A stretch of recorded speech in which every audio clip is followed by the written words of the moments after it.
Welcome everyone to the 3D International Virtual Workshop on Research Article Writing and Publications in High Impact Journals, jointly organized by Lavender Literary Club India, Cap Common Trust, Malaysian Industrial Relations, and Human Resource Association Malaysia.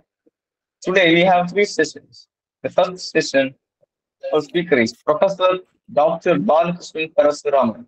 Is a professor of management, HR, industrial relations at the Faculty of Entrepreneurship and Business University Malaysia, Kelantan, based in Kota Bharu, Kelantan.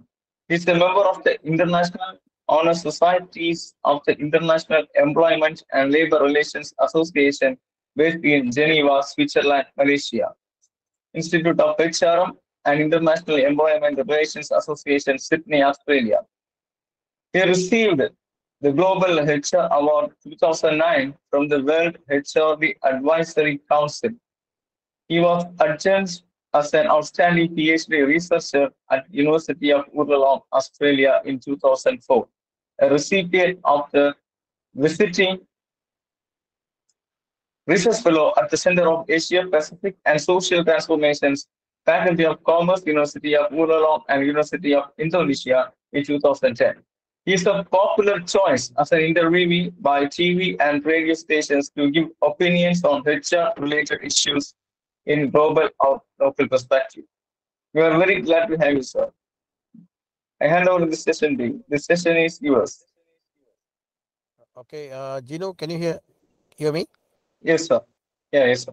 Okay, thank you. Okay, first of all, I would like to say thank you to Gino to be moderated tonight, and also I would like to say good evening uh, to all the participants and respected speakers. Welcome to our national webinar workshop, virtual workshop on research writing and publication in high impact journal. That organized by Lavender Literature Club, who is a president, so Dr. Frank Jason, and also Cap Comorin Trust, Dr. Regina, is the president, and also Malaysian Industrial Relation HR, which I was president of this association. So for last couple of years, since COVID-19, I think 2020 until now, we already organized several workshop, conference, and also many international events together with them, mainly India, Malaysia, Indonesia, jointly organized this workshop. So we received a lot of participants even from far from Africa, and of course the majority come from India and also Malaysia. I would like to also thanks to Dr. Frank here, invite me to be honorable to be opening for this session. At the same time, also like to thanks to Dr. G. Ganesan, who is chairman for this virtual workshop. In the workshop, he is actually a senior lecturer in um, IPG, Institute of Teachers Association in Malaysia, in one of the uh, quite big teaching association here, training center. All right.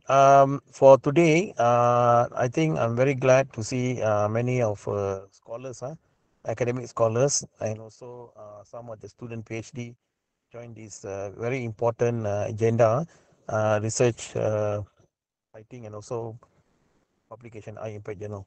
So today the world almost changed comparable to 20 years ago.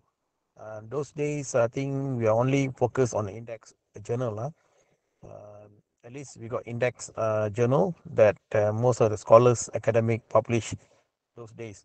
But after year 2010 and later until now, the focus is more on the high impact journal because we are very concerned about citation impact. Those days also the citation is still high, but is mainly manual publication. That means manual means many journals is not in the online or in the website. But today you can see a lot of publication online. So citation is globally separated all over the world. So that's why I think the demand is there. Okay, and also the quality of lecturers today are measured by publication in the respected journal.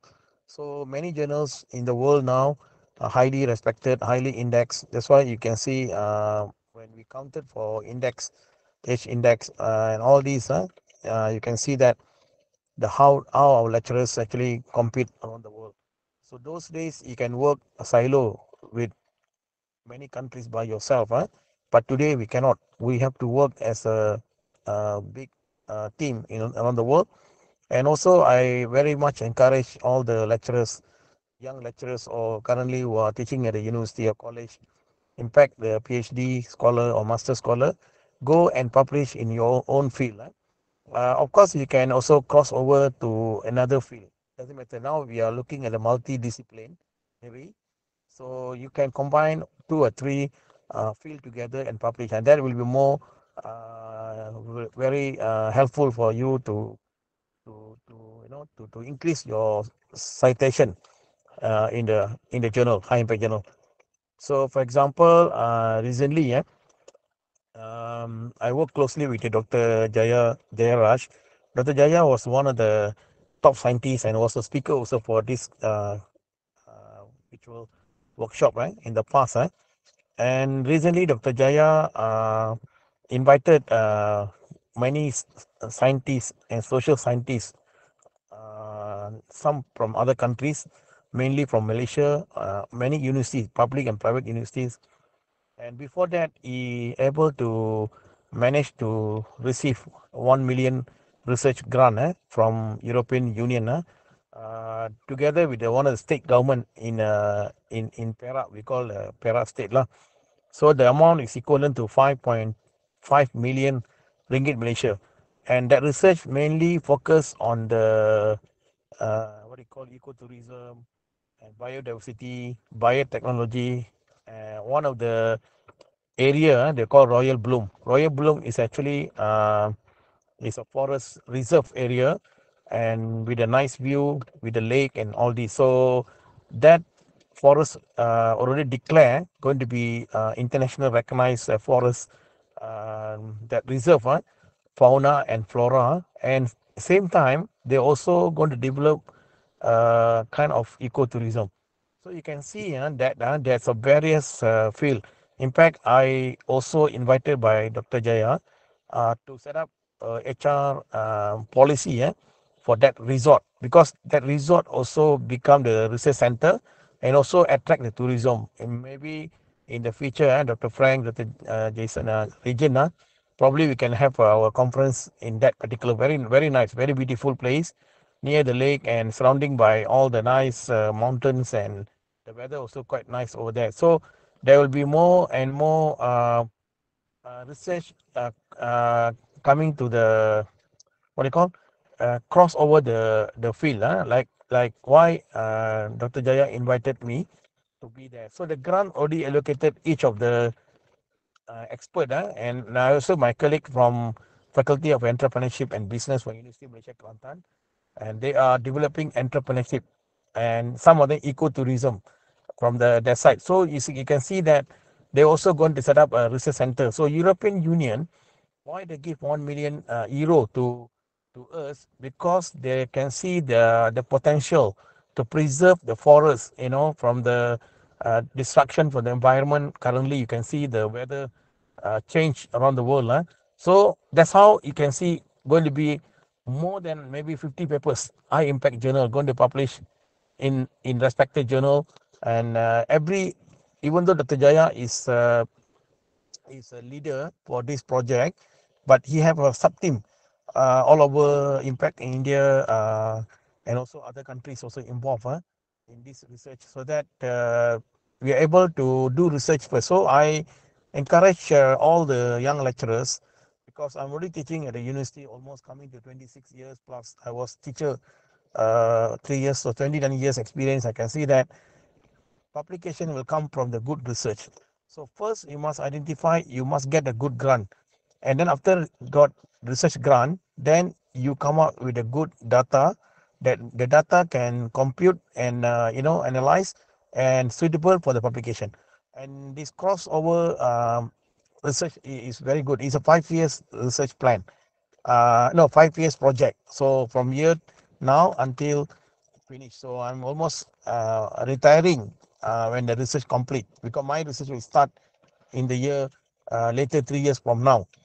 But however, what I'm seeing that why Dr. Jaya invited social scientists, because he see the cross, the research actually more science based, but it also include social sciences and humanities and some other aspects. So today the research is not just one field, but however, I also encourage, because most of you will be one day become scholar in the respective area worldwide. So you need to publish more and more on your field. People recognize by your life. For example, in my case, in Malaysia, people already recognize I am the expert in HR and also industrial relation, labor issue. So you can see that. And recently, I this year, since last year, I managed to get three industrial grant awarded by the Ministry of Human Resources.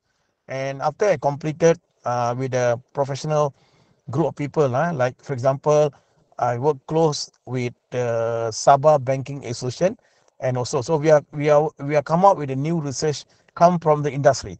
We call green job, and green job ESG, environment, social, and governance. This is research also can apply to India. So India actually got very highly potential to attract grant from other countries like Europe, America, and also Japan and Korea. That's why I keep on telling in this group, we have to form a strong group, okay, like what Dr. Jaya did that. So I already informed Dr. Frank and Dr. Regan. So we all have to come up with a group of one research, but across the country. And that's how the European Union is very concerned. So don't just come to the conference workshop, but you go without empty-ended. So these 3 days workshop is actually opening a way for you to think how to be a great scholar in the future. And God Almighty actually giving a knowledge to all of us. Actually, the knowledge actually to receive to help the people. For example, in my country, Malaysia, I'm actually involved in minimum wage. Thousands of millions of people now earning 1,500 ringgit. In the beginning, I started at the university. How I started? With all my group of students, we are doing a lot of research, workshop, and I brought the industry like trade union, labor department, and other, like big company come to university, and we set up a kind of conference. So from there, I also published 3 papers in minimum wage at that time in year 2011. So because of that, I was appointed as a national committee. Until now, I'm sitting on the National Technical Working Committee on minimum. And today, 2 days ago, our Prime Minister opening speech for the Labor Day, the newly appointed Prime Minister, Yang Amat Berhormat Dato Sri Anwar Ibrahim, he, he emphasized on the minimum wage and the salary in the government servant. So indirectly, the media called me, and I actually commented to say thanks to our Prime Minister to help the community. But along this line, you need to publish a paper, and we only publish 1 or 2 papers in the Scopus Journal and so on, so that many people around the world know. And then more will coming later. We already completed the research on green job, and the research actually very less people doing. So we are going to have more. So from the idea, and they're set up by the group of people, researcher, young lecturer, I really encourage you. You got a long way to go. So please work across the country. First across the discipline and across the country, and then after that, when you do a good research like getting grant, so grant is actually available. Only we have to sit down, be humble ourselves. We need to know each other, so we don't have any border between countries, anything, no races across the line. When God created all of us, only one human being. We are same, no different with our religion or whatever things, in race. But we are actually to help the mankind. Many people suffering in India. Many people suffering in terms of salary, in the working condition, poverty, and many things. So we, as a scholar, to do research and propose to the country, to the policy, like what we did in Malaysia. So very soon we are going to have a new mechanism to look at into the wage. Now we are looking at the graduate salary now, very hot issue at the moment. How graduate as expert in the university with the knowledge and skill, when they come out, they get a low salary, which is not equivalent to their knowledge and expertise. It's a waste of money. So we are going to start talk about this even school level. All right, even school level, secondary school level, to know what is the role of the university education. So everything is come from the research, from idea, research, and publication. And many of you don't be forget publication can be in many ways. Okay, sometimes first you publish a journal, select two or three journal from your research grant, whatever, or maybe you're from PhD student. Mostly we start from the masters and PhD. So in fact, in my under my capacity, I got few PhD master doing. I encourage them to publish, and we manage some students publish in the chapter in book, Scopus chapter in book in the top university like University Kebangsaan, UM. So they do write up, and I will check and giving new ideas, and we set up and publish. And also can go book chapter proceeding. They also got proceeding. So those young scholar, newly scholar, go on the proceeding that by Scopus. Huh? So to me, is most important. You're ready to work with anyone, and you're ready to be humble yourself. You're ready to accept the strength between us. So I really thanks to Dr. Frank and Dr. Region, who are actually holding this professional body, yeah, Lavender Literature Club, Cap Comorin Trust, and of course Malaysian Mirha. So these three bodies actually opening up for all of you to collaborate, to work together. So don't put your space in the country. I already talked about this for last 3 years. I didn't see any proposal come from you all until now. I didn't say anything. So select one topic that everybody can go in.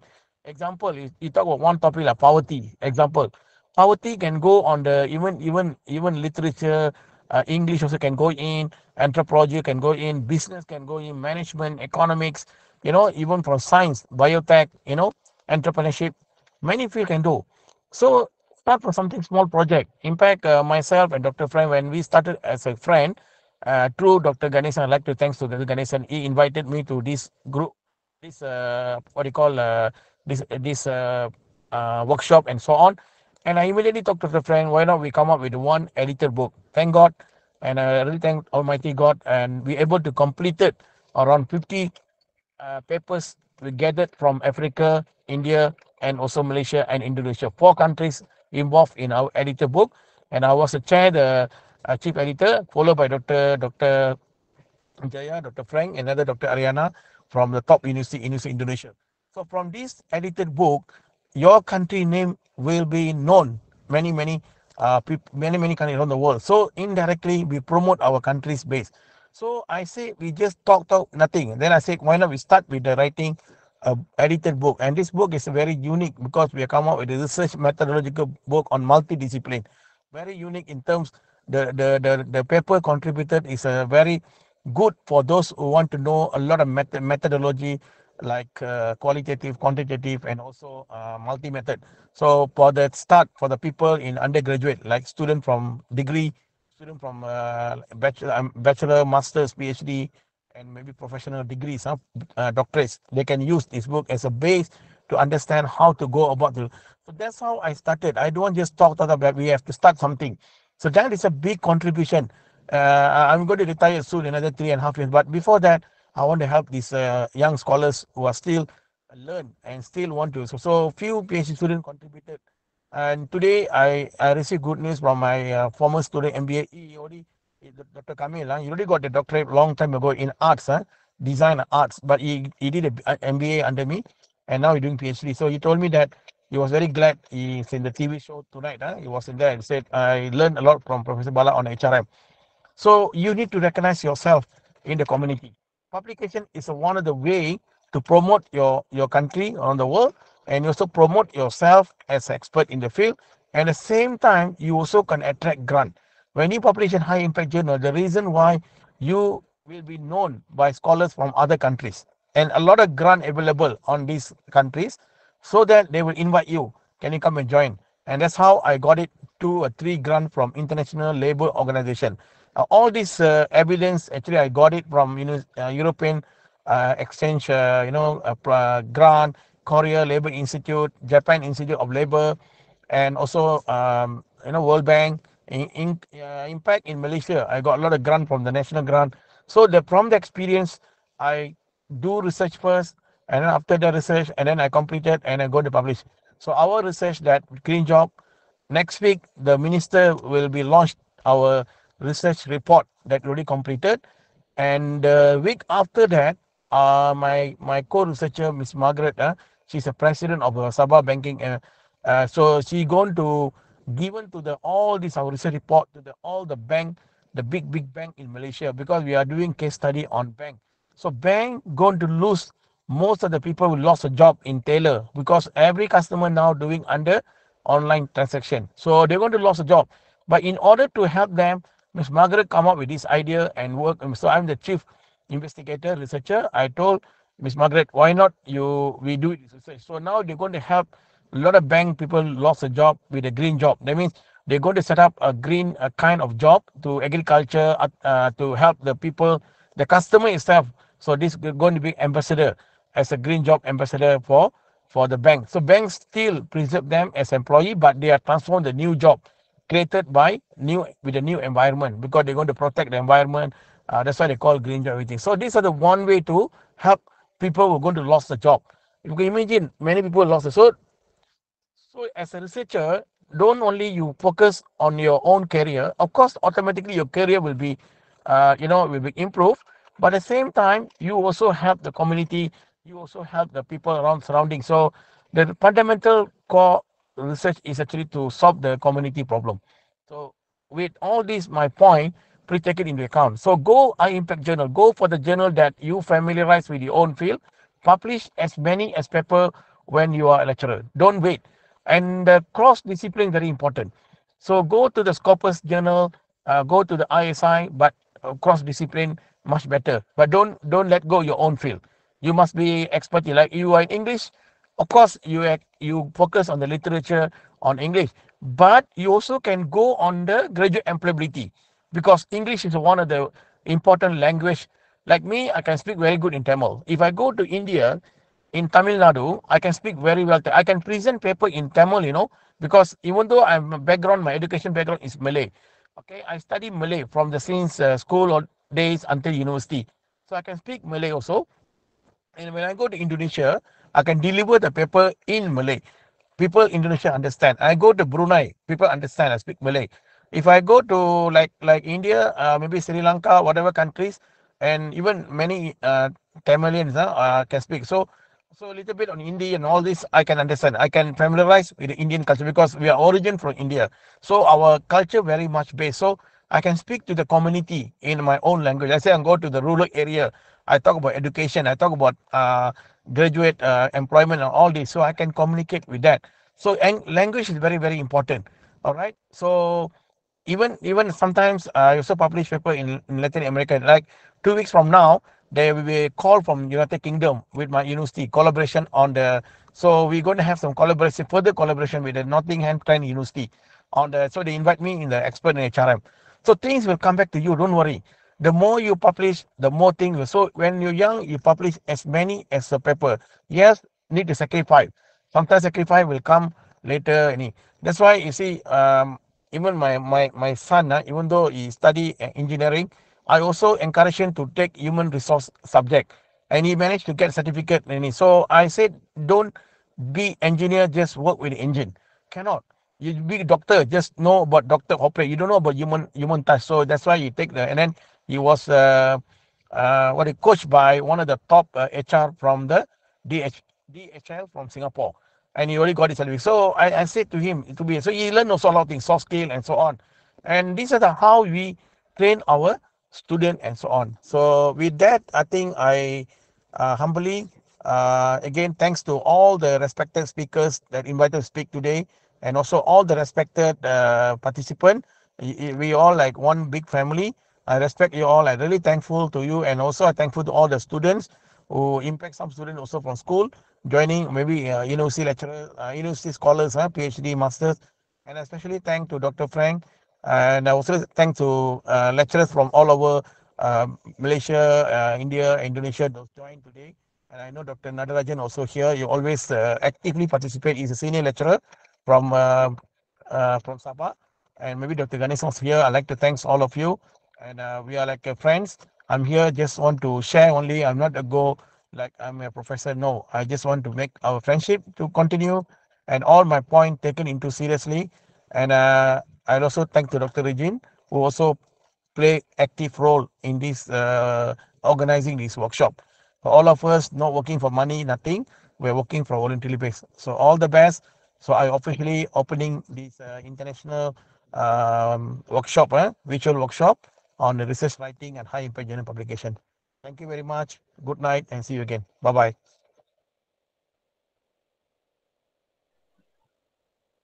Thank you, Professor Bala sir, for very informative talk. Dear participants, we are moving to second session, and our speaker is Dr. K. Sasirega, Assistant Professor of English, Mergas Manikyam Ramaswamy College of Arts and Science, Madurai, Tamil Nadu, India. Dr. Sasirega has 21 years of teaching experience and organized many international conferences, national level conferences, workshops, FTPs, and chairperson for paper presentations, and also works as a language consultant for stylist, proofreading, and editing. The publications in 10 journals, international journals, and presented 17 papers in conferences, and also published 2 book chapters. Handled 17 technical sessions, submitted 3 project proposals, and member of ELTA, Indian Society for Technical Education, and also working as a research supervisor. We're very glad to have you, ma'am. Hand over the session to you. The session is yours. Thank you so much, sir, for the introduction. Can someone confirm whether I am audible? Yes, ma'am. Yes, thank you so much. Thank you. Thank you, sir. Thank you. And I take this opportunity to thank the organizers for keep conducting such virtual conferences periodically. And definitely it's a platform for the young researchers and teacher scholars for updating themselves in the field of research writing and publishing. With that note, we are just moving to today's presentation. Once my screen is visible to you, please confirm that also.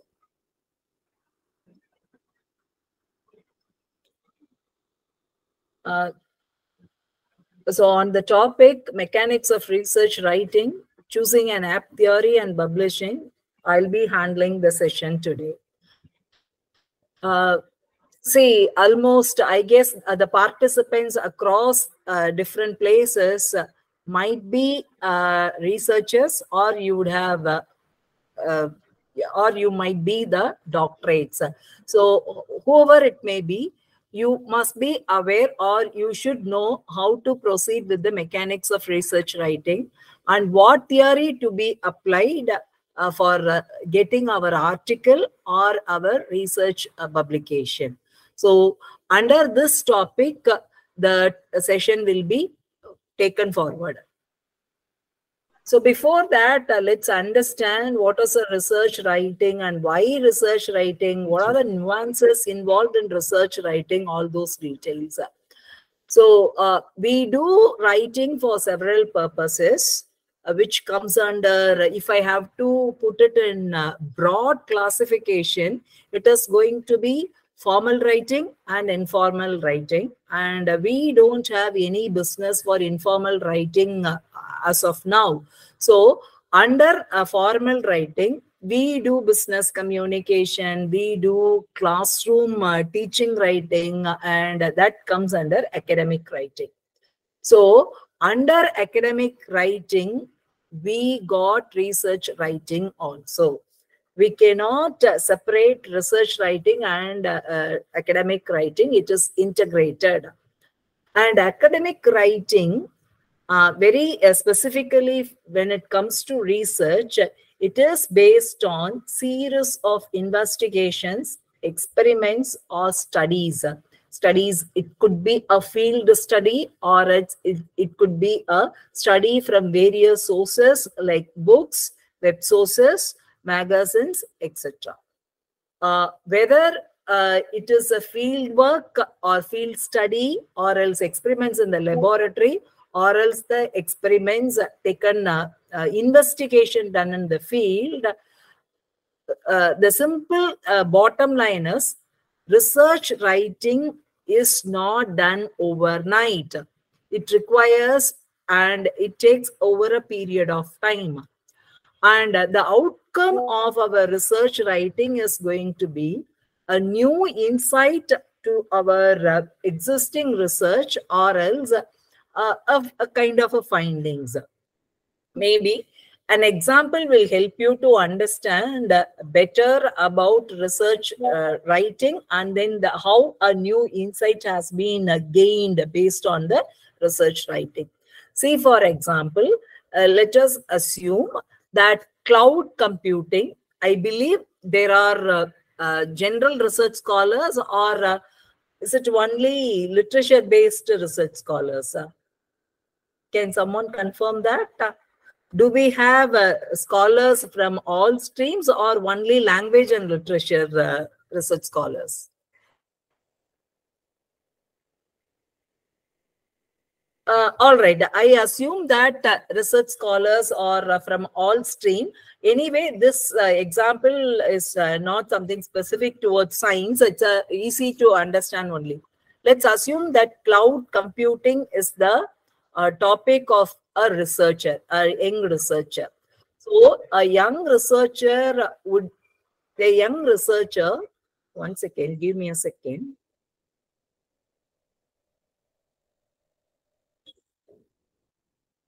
So the young researcher will be taking up a series of investigations. When I mention series of investigations, it could be a in-depth study from print sources and web sources. So that is how we infer series of investigations and experiments which taken place in the laboratory. And studies in the sense, it could be the recordings, observation done in the experiments.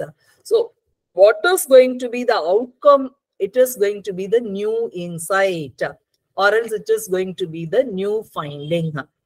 So cloud computing is already there, and there must be existing research also. So when you read the earlier researchers, and when you conduct experiments, when you do understand the studies, as a researcher, you are going to evolve your own, you are going to arrive your own findings, or else you are going to have your own new insight.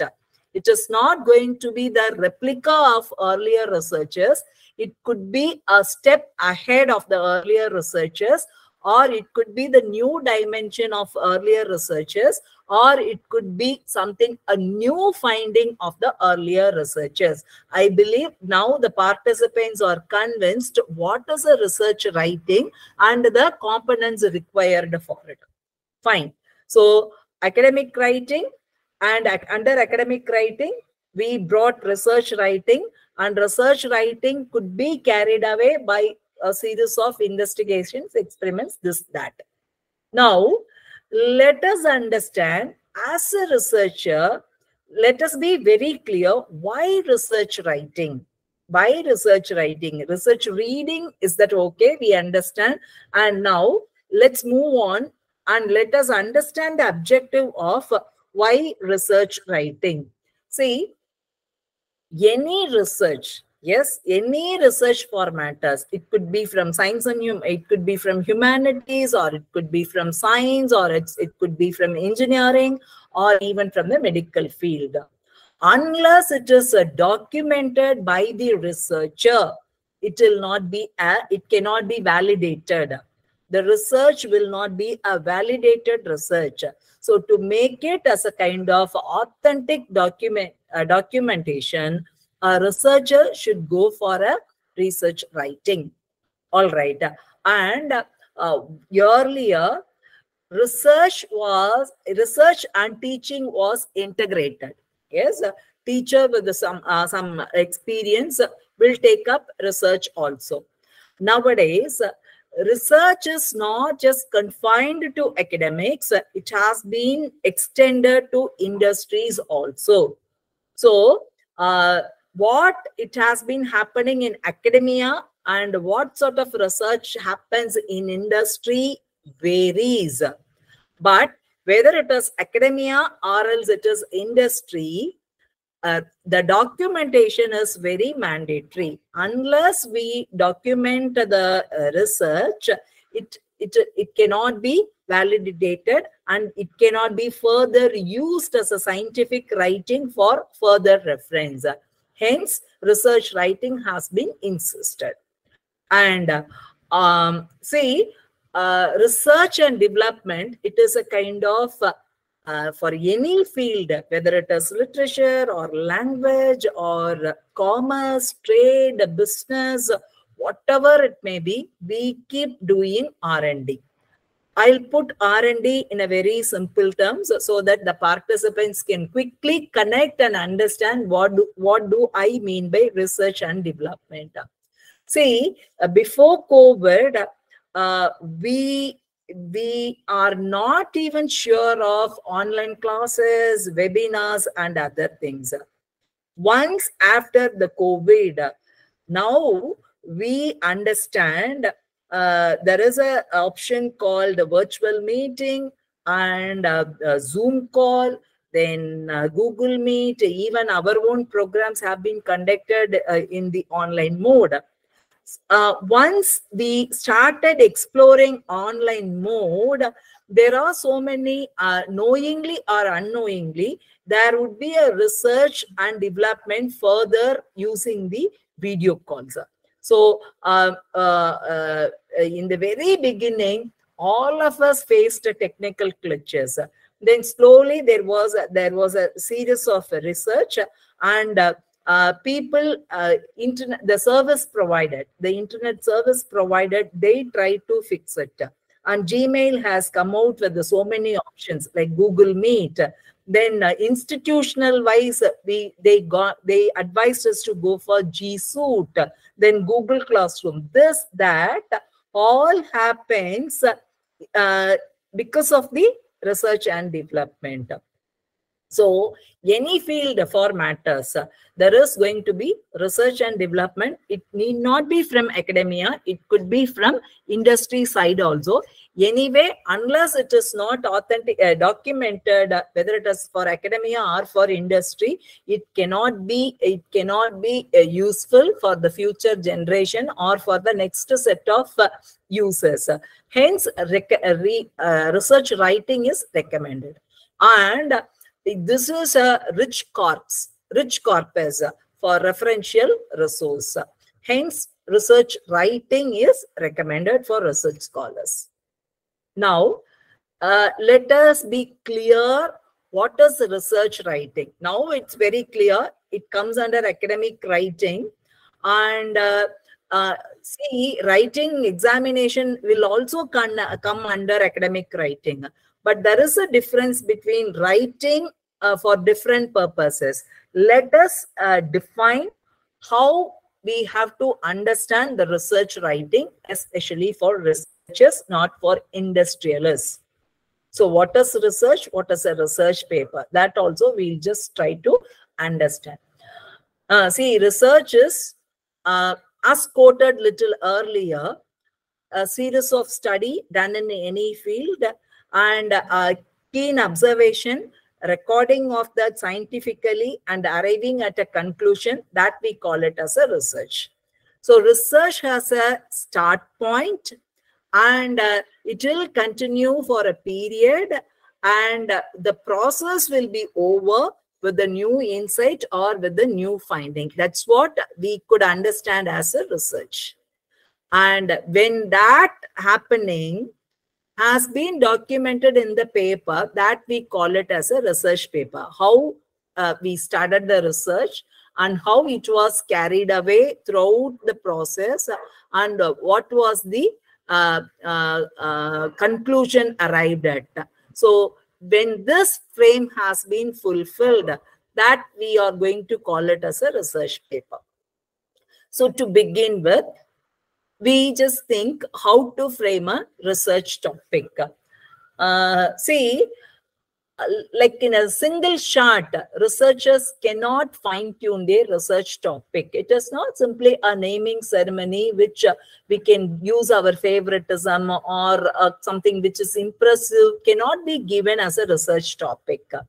Research topic should have a components of our research. Hence, framing the title itself matters.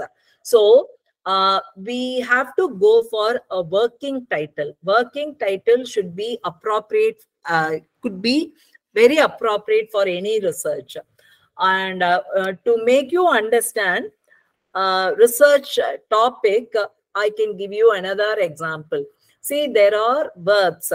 We call those verbs as action verbs. So such verbs to be used inside the working title. See, for example, when I want to try to define something, so I could use the title define. If I am going to evaluate a process, then I have to bring the keyword evaluate. If I am going to assess, then the word assess. So you please be understand and see how that's what we call it as Bloom's taxonomy also.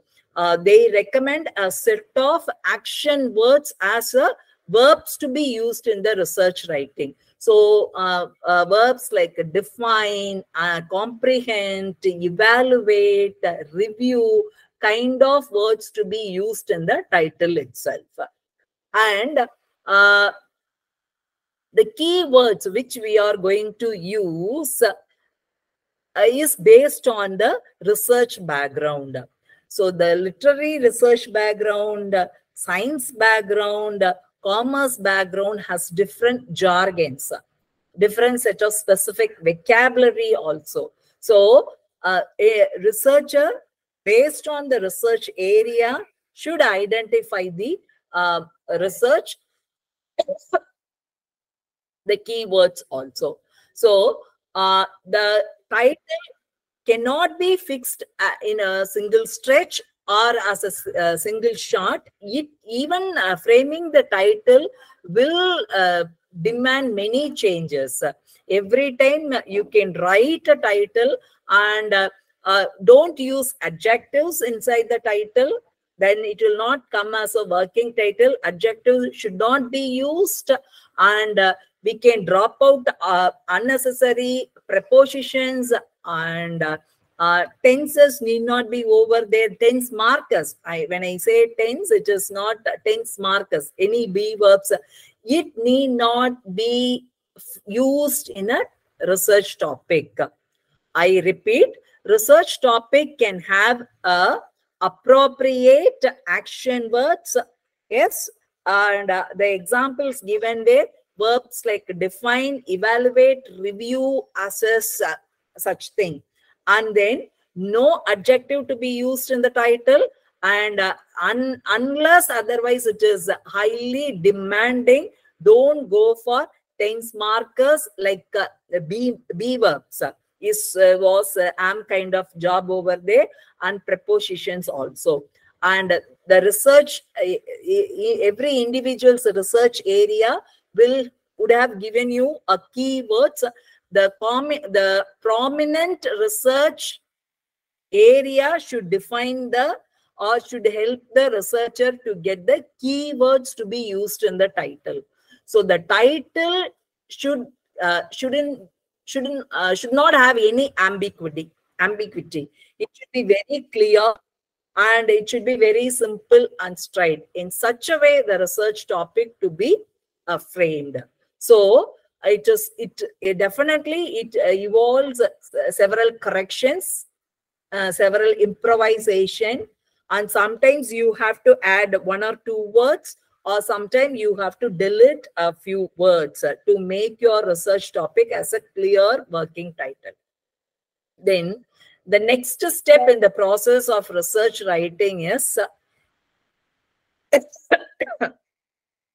and the next step of research writing is identification of research tools. What tool has been used? The tool could be a simple questionnaire, interview, or web sources, or something from the blog, or else sometime it could be a specific software. Nowadays, it could be a mobile app also. So a researcher's next job after identifying the research topic is identification of the research tool.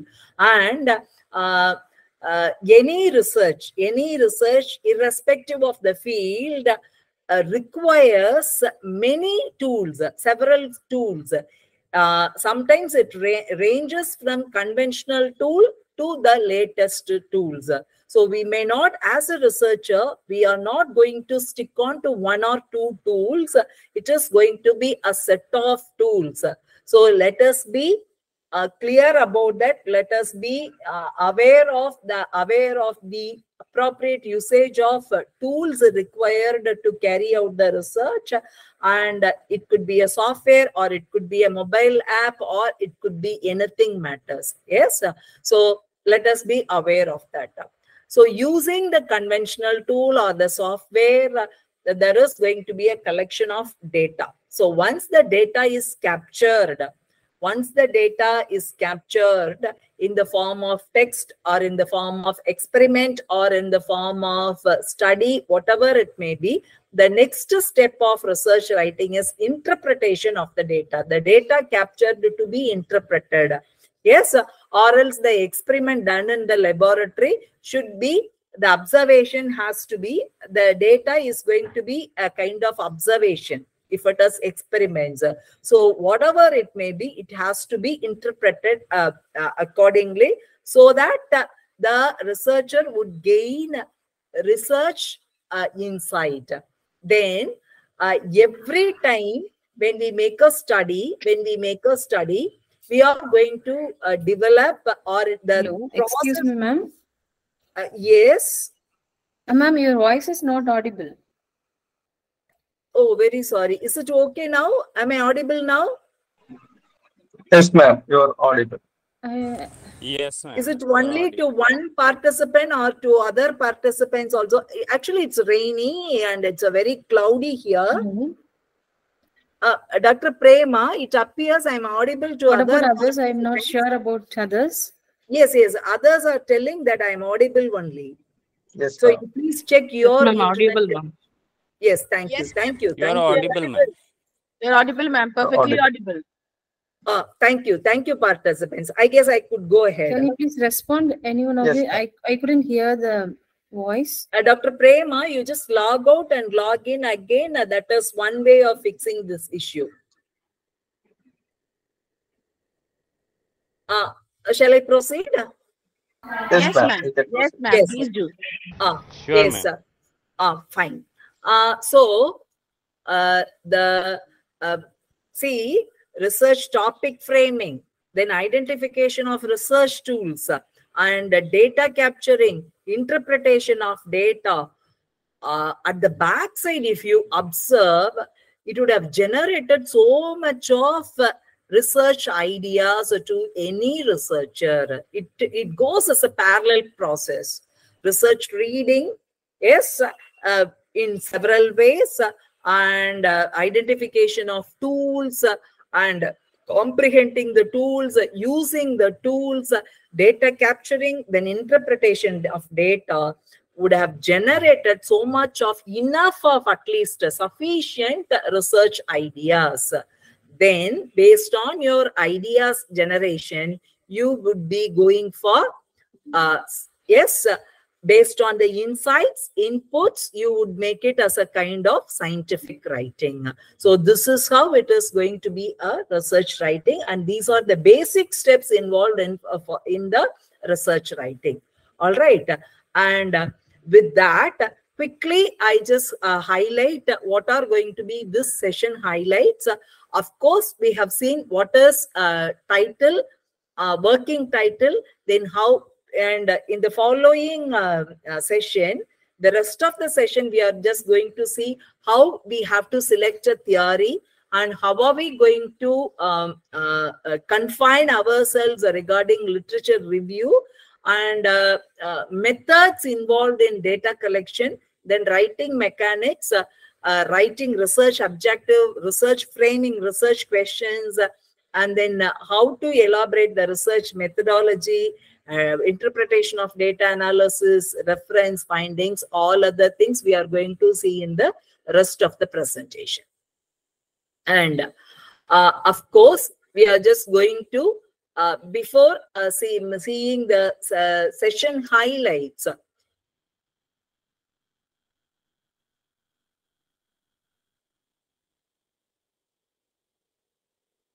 yes, sorry for skipping a few slides. I will come to those slides little later. And before that, I'll just make one more thing, that what is, as a researcher, we should have an understanding. Why do we go for research writing? What is the purpose? Sense of purpose matters for every individual. See, I might be doing, or any individual might be doing research for personal interest or for career upgradation or for promotional purposes. So what is the sense of purpose for research? That would help you to start your research writing process also. So you just identify what is your research needs, whether it is a promotional aspect, personal interest, or is it a requirement for your job title or job designation. You just identify your research needs.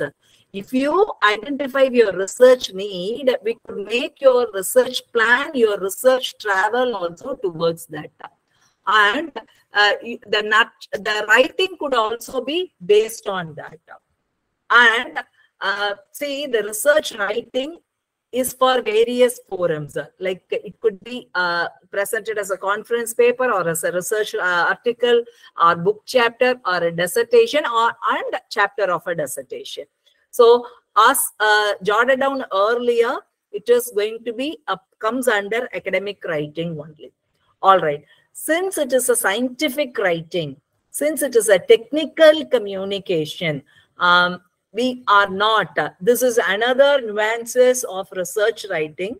Let us, all researchers, please be aware of not using adjectives and intensifiers.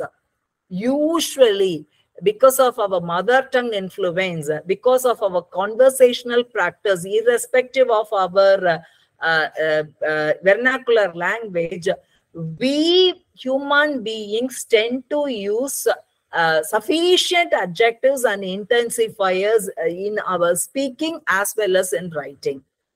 For other writing, it's okay, but when it comes to research writing, it involves word count. Hence, I request you to avoid using adjectives. See, for example, you wanted to say something is very demanding. Yes, so very is a kind of intensifier, very demanding, so much expected. Yes, so much is an intensifier. Well defined. So, well is another adjective over here. So, while using such words, let us go through with the understanding whether that intensifier is required in that particular sentence or not. Should we really use an adjective? The result is straight, or else the result is clear. We can say the result is very much clear, need not be there. The result is clear, conveys. That is the communication required in a research writing. Very much clear is not the communication required over there. Yes, and the result is accurate enough. The result is very much accurate is not required. Yes, after all, scientific writing, research writing expects accuracy only. So let us be aware of using too many intensifier and adjectives. I believe the participants are able to understand what do I mean by intensifiers and no adjectives over here. Yes, once after your consent only, I'll be moving on to the next bullet. Is that clear? No adjectives and intensifiers under research writing. All right, I'll take this as a kind of consent. Then, see, there is nuances for research writing. So don't use or don't unnecessarily use first person, no first person and second person narration. It should be straight away, it has to be in third person narration. Dam is built. Who built the dam is not my research. Yes.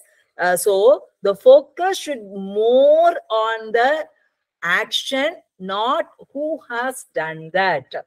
So the focus, when we make more focus towards the research, let's not bother about the researcher. All right. So naturally, it will not involve first person narration or second person narration. We use only third person narration. So third person narration is not I, we. Naturally, the emphasis is on the action taken place, not on the subject of the or else the researcher. Concord a subject-verb agreement. See, whenever I get a chance to proofread any research, very particularly from engineering background, they tend to write a very long sentences without bothering about the grammatical errors. So, when you frame a very long sentence, whether it is humanities background researchers or science background researchers, a very simple suggestion to have a control over your mistake is going for short sentences. Don't club two ideas or two process in a single sentence. Instead, make it segmented into different sentences. Convey your ideas straight to the reader. Imagine that your research is not only for academic forum. Sometimes the research could be for common man also. So some layman also could use that. So it is not the place where we can showcase our language skills or our word power or our language expertise. It is the place we can show the strength of research, the strength of the experiments. So avoid long sentences. When you avoid long sentences, naturally you would have a control over the mistakes. And concord a subject-verb agreement. And the experiment done in the laboratory. Yes, but I have seen people writing the experiments have done. See, the experiment is singular. So you need not go ahead with the have done. That is what we mean by subject-verb agreement. See, as per the subject, we fix the rest of the sentence also. Yes, so make sure subject and verb agrees with each other. And the same thing with the tenses and other things also. And often people go wrong with the prepositions also. And sometimes if you want to make it on the surface level, on is the preposition recommended, but we commit or we wrongly use in, by, at kind of prepositions. These are all very simple matters. But in a sentence, if there is one concord error, if one preposition error and then one punctuation error, it will pull down the image of the researcher. So see to that and fix the right prepositions. Punctuation matters a lot. And here I'm just alerting the researchers, your computer is US based. So it is going to tell comma is required before conjunctions also. See, for example, and then there is a comma. The computer will recommend a comma before a conjunction also. But when Indians, Asians, yes, most of us follow British English. So conjunction is before a conjunction, we don't use comma. So you just understand for whom you are writing the research. See, for example, if you are writing for US-based research journals, then you go ahead with your computer suggestions. If you are working with the non-American research journals, then you see to that and follow British English, and the language rules are followed by Britishers. So punctuation also that way only. And cautiously, meticulously use the punctuation marks. And once after using comma, don't so once after a question mark, it is an equivalent to a full stop. Then the next sentence we should start with capital letter uppercase. Such mistakes nowadays, for so many reasons, researchers commit all these technical errors in the research writing. It should not taken place in the research. Yes, because PhD is something, research is the highest point of education, learning point. So there, if we commit these basic errors, something I feel as a researcher need not be encouraged or cannot be appreciated by your research supervisor or by the reviewers of your journal. And we use impersonal passive, third person narration and impersonal passive. I gave you the example. The operation done, experiment is carried away by the researcher is not required, because it is very clear only the researcher is doing all those things. Hence, you can avoid, you can go for passive voice and also particularly impersonal passive, because the emphasis is more on the experiment, more on the research, not on the researcher. That's a very simple reason. We are just following, or the researcher are expected to observe all the language rules. I repeat, for academic writing, very particularly for research writing, no adjectives and no intensifiers, because unnecessarily it adds word count and it will not give the scientific writing look. And we will not engage first person narration and second person narration. Only third person narration is recommended.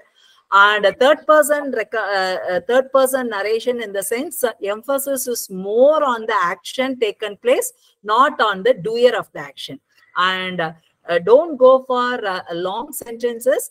Break your sentences into small segments. One idea for one sentence, take it that way, so that it is easy for a researcher to have a control over the mistakes, very particularly on concord prepositions and punctuation. And the voice recommended for research writing is impersonal passive. I believe it's convincing for you all. Now, I'm just would like to highlight the ways to avoid plagiarism. We were talking about the writing, research writing.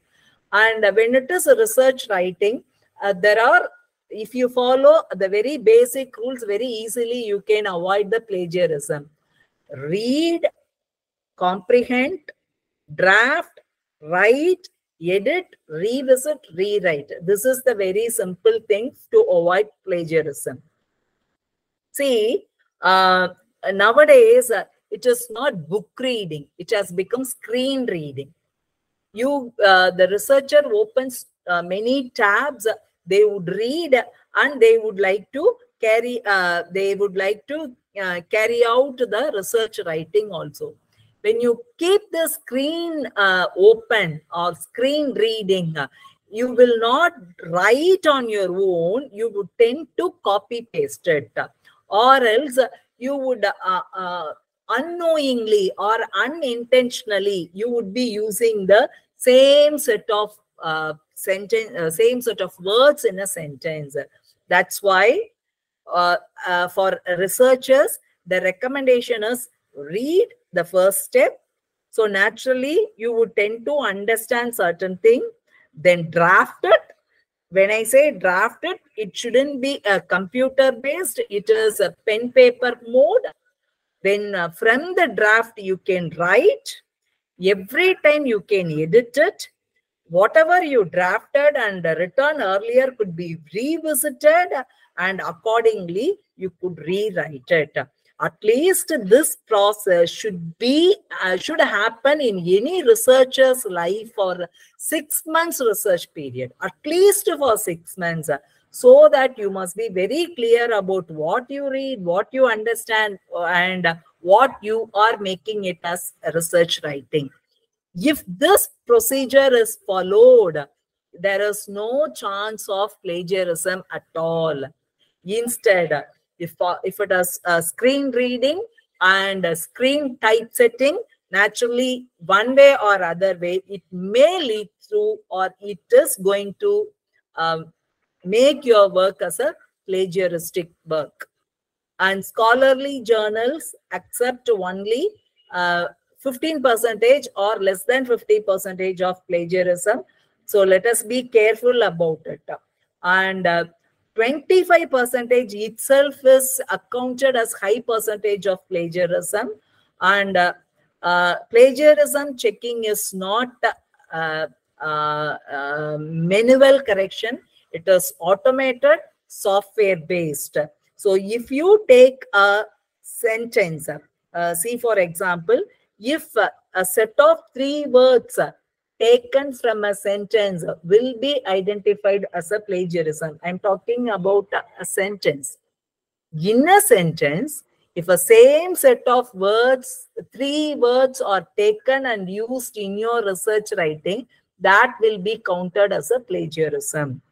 I repeat, it is not manual deduction, or it is not manual correction. It is software based and automated.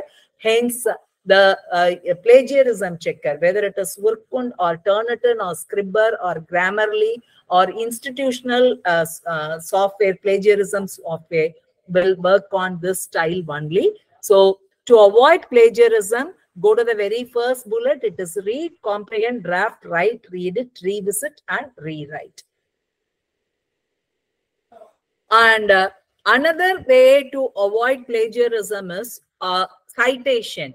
When you track sources, when you take sources from a book or else from a web sources, you simultaneously track it accordingly, and that has to be cited appropriately.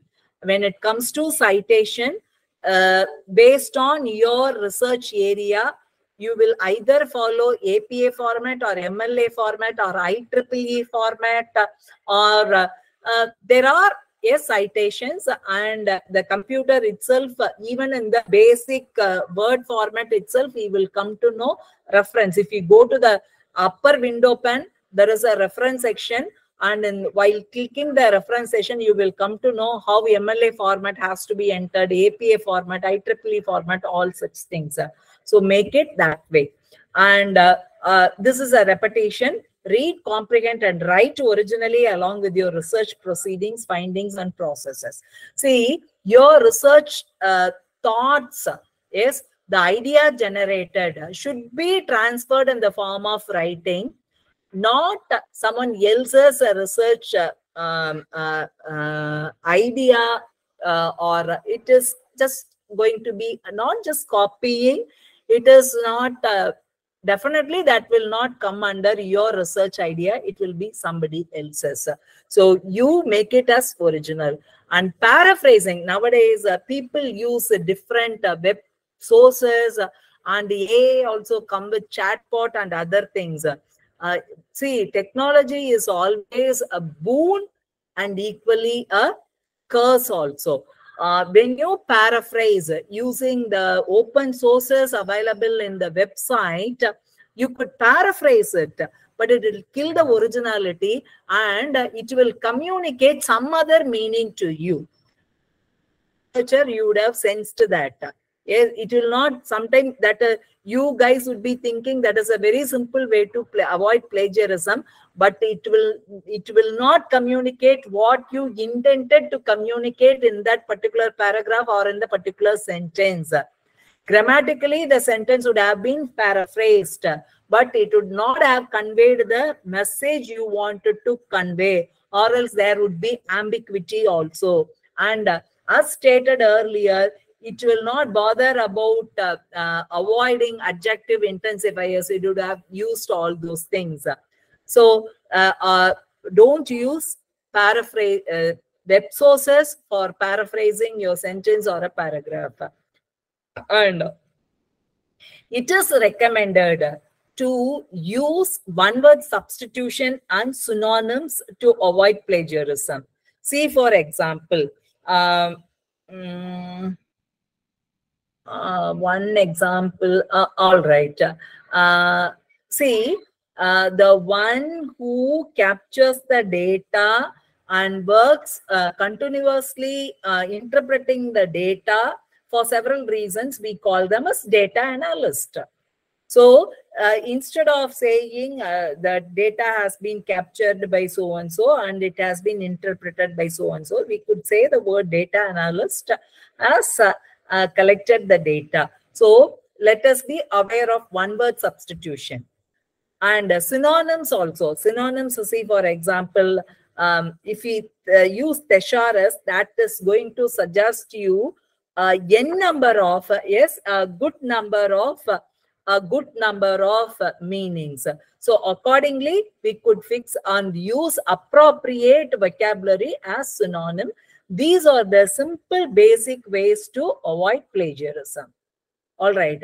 And now we are just moving to the next slide. What are the tips I could give as a researcher to the young researcher for publication?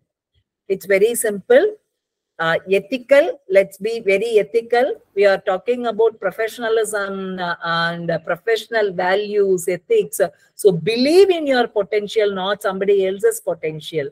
Ride on your research path.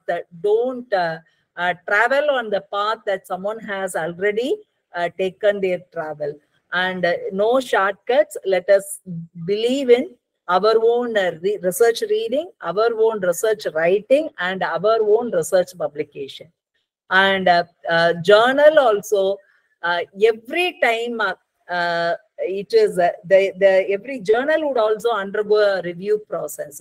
So a list of journal which comes under UGC Care List 1 or 2 this academic year may not find a place in the next academic year. So every time you just check whether it is there in the UGC Care List or not, or else in the Scopus website, or else a H-indexed.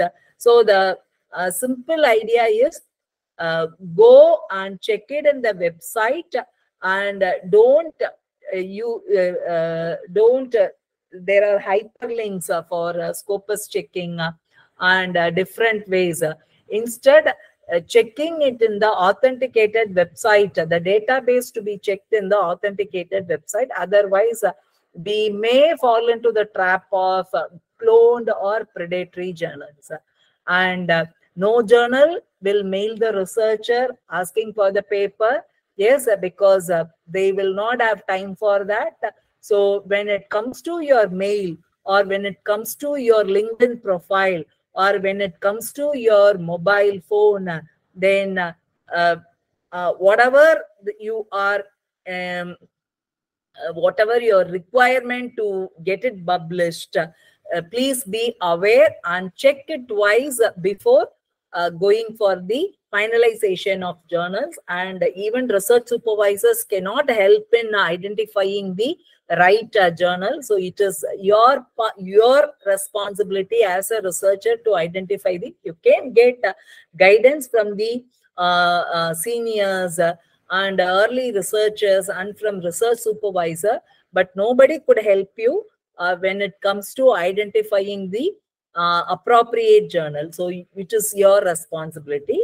And if it is in the mail or else website, the country code and checking the phone number again by using the Google is a very simple way to identify whether it is from a authenticated website or else a predatory journal or else a cloned journal. And instant, they will not give any instant reply. So that is also another basic to identify a predatory journal. And yes, you should not rely on your research supervisor or your colleagues or your friends. It is you. Check database and indexed journal in the see, for example, if the conference states your paper will be published in the SciMago, or else the mail states your paper has been accepted in SciMago, then you have to check it in the SciMago database, not in the general journal list. You have to go to the SciMago database to check whether it is indexed, whether that particular journal is indexed in that database. The same thing is for UGC Care List, Scopus List, and Elsewhere. See, this is how we as a researcher, we have to make our research writing and research reading, writing. I talked about the simple basic rules for making the research writing. And the next step is taking it to the publication. And before taking it to the publication, how to avoid plagiarism has also been discussed with you all. And the publication tips is very simple. It is you have to check it in the database. That's how I wanted to end up this technical session. And if there is any queries, please feel free to raise your questions, and I'm open to answer your questions. Thanks for your listening. And I just stop sharing my screen, and I'm ready to take up your questions now.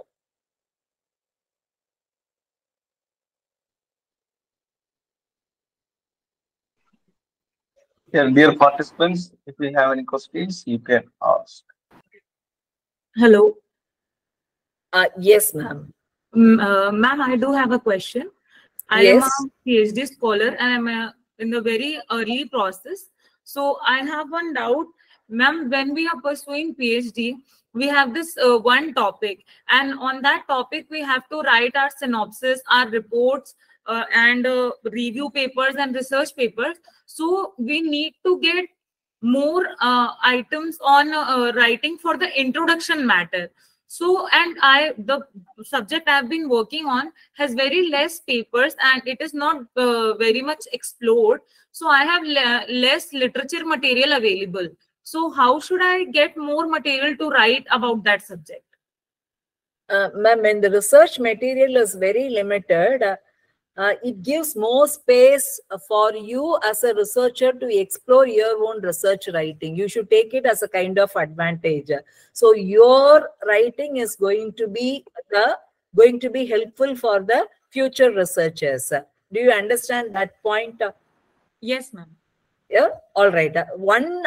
You're talking about the limitation and you're talking about the less availability of early researchers. Yes. Doesn't matter whether it is a limited resource or else a sufficient resource. When it is limited resource, it is easy for you to read, understand the limited resource, and from that you can ignite or generate your research ideas. So you take it as a kind of advantage. That would give you more space for your research. Do you agree with me? Yes, ma'am, I do agree. But ma'am, my question is that I am recently working on a medicinal plant.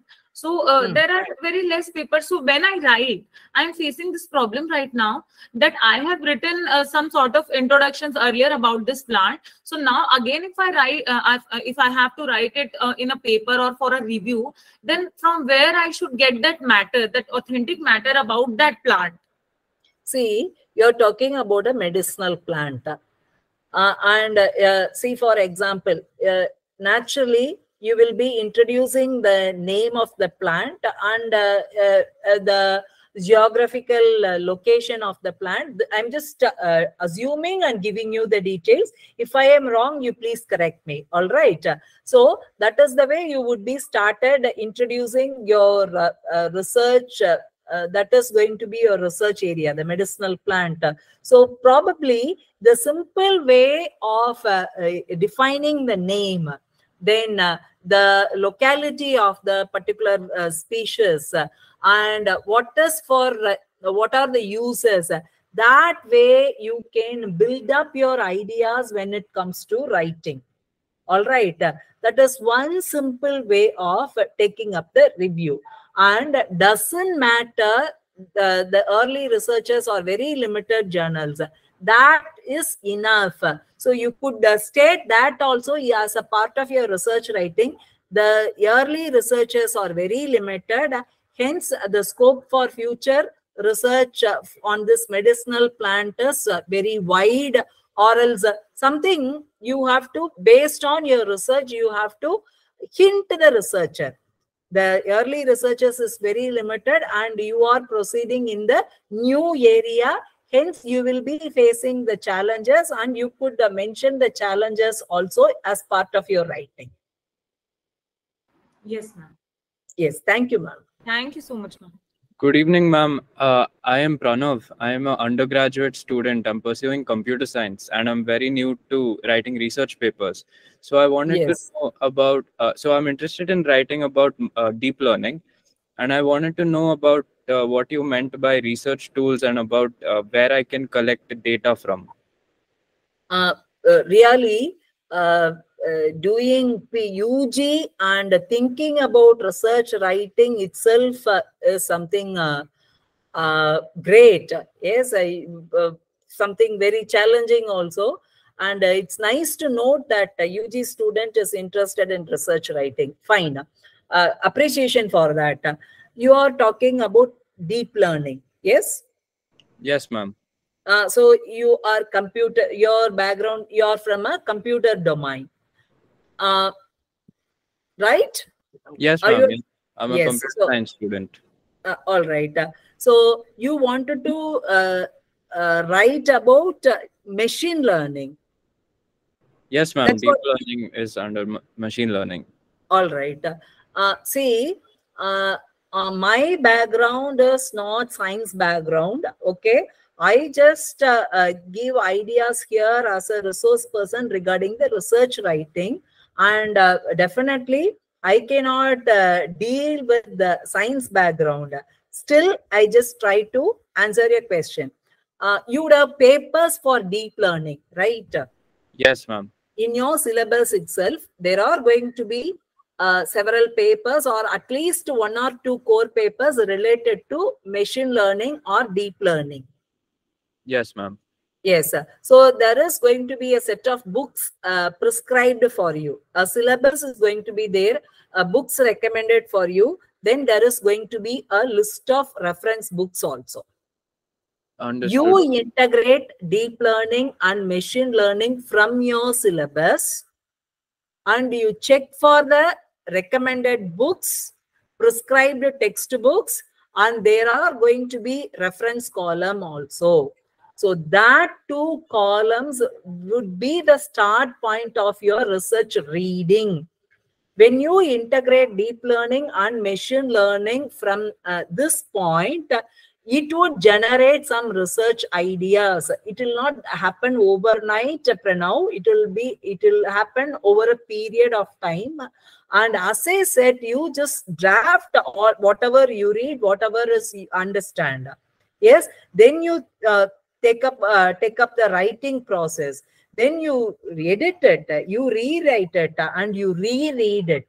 So it is just that way the research writing will happen. It is not something like how you prepare for your subject and then you write the examination. It is a little different process. Continuous reading, continuous application of what you read is required for research writing. So as far as your question is concerned, my suggestions to start is take up your prescribed textbooks and referential reading for both the deep learning and machine learning and see to that how it could be integrated. So that way, I believe you could proceed your research. Is my answer convincing?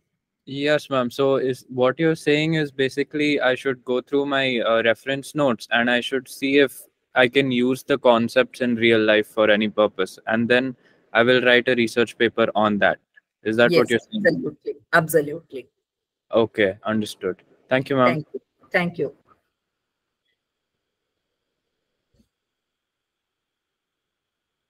I guess so. The participants, no more questions, I guess. So I thank the organizer for giving me this opportunity. And shall I leave, sir? Shall I leave the meeting? Yes, ma'am. Thank you. Thank you, ma'am, for Thank very you. informative talk. All right, sir. Dear Thank you so much. participants, we are moving to third session. And our speaker is Dr.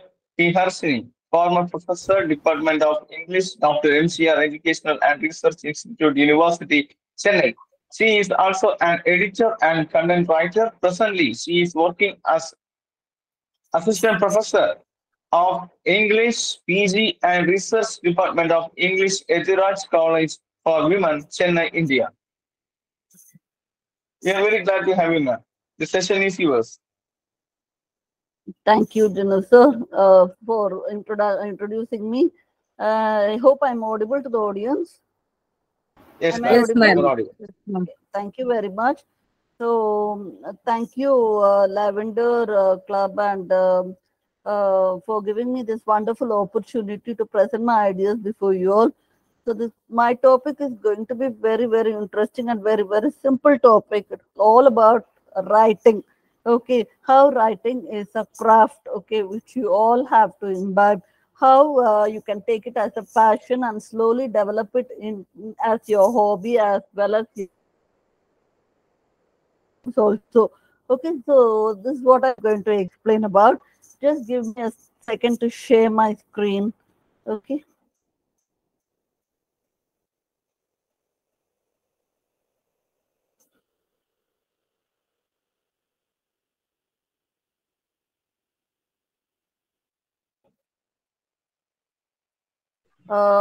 Is this slide audible? Is the slide visible? Yes, ma'am. Yes, ma'am. Okay. Thank you very much. So my topic is about the craft of writing, weaving magic with words. How we can weave magic with words and sentences and so on. Okay. So the craft of writing. So what actually, I always would like to start with a beautiful quote, whichever comes to my mind when I start a presentation. So this is the quote which caught my eyes when I thought about this topic. It is practice, practice, practice writing. Writing is a craft that requires both talent and acquired skills. You learn by doing, by making mistakes, and then seeing where you went wrong.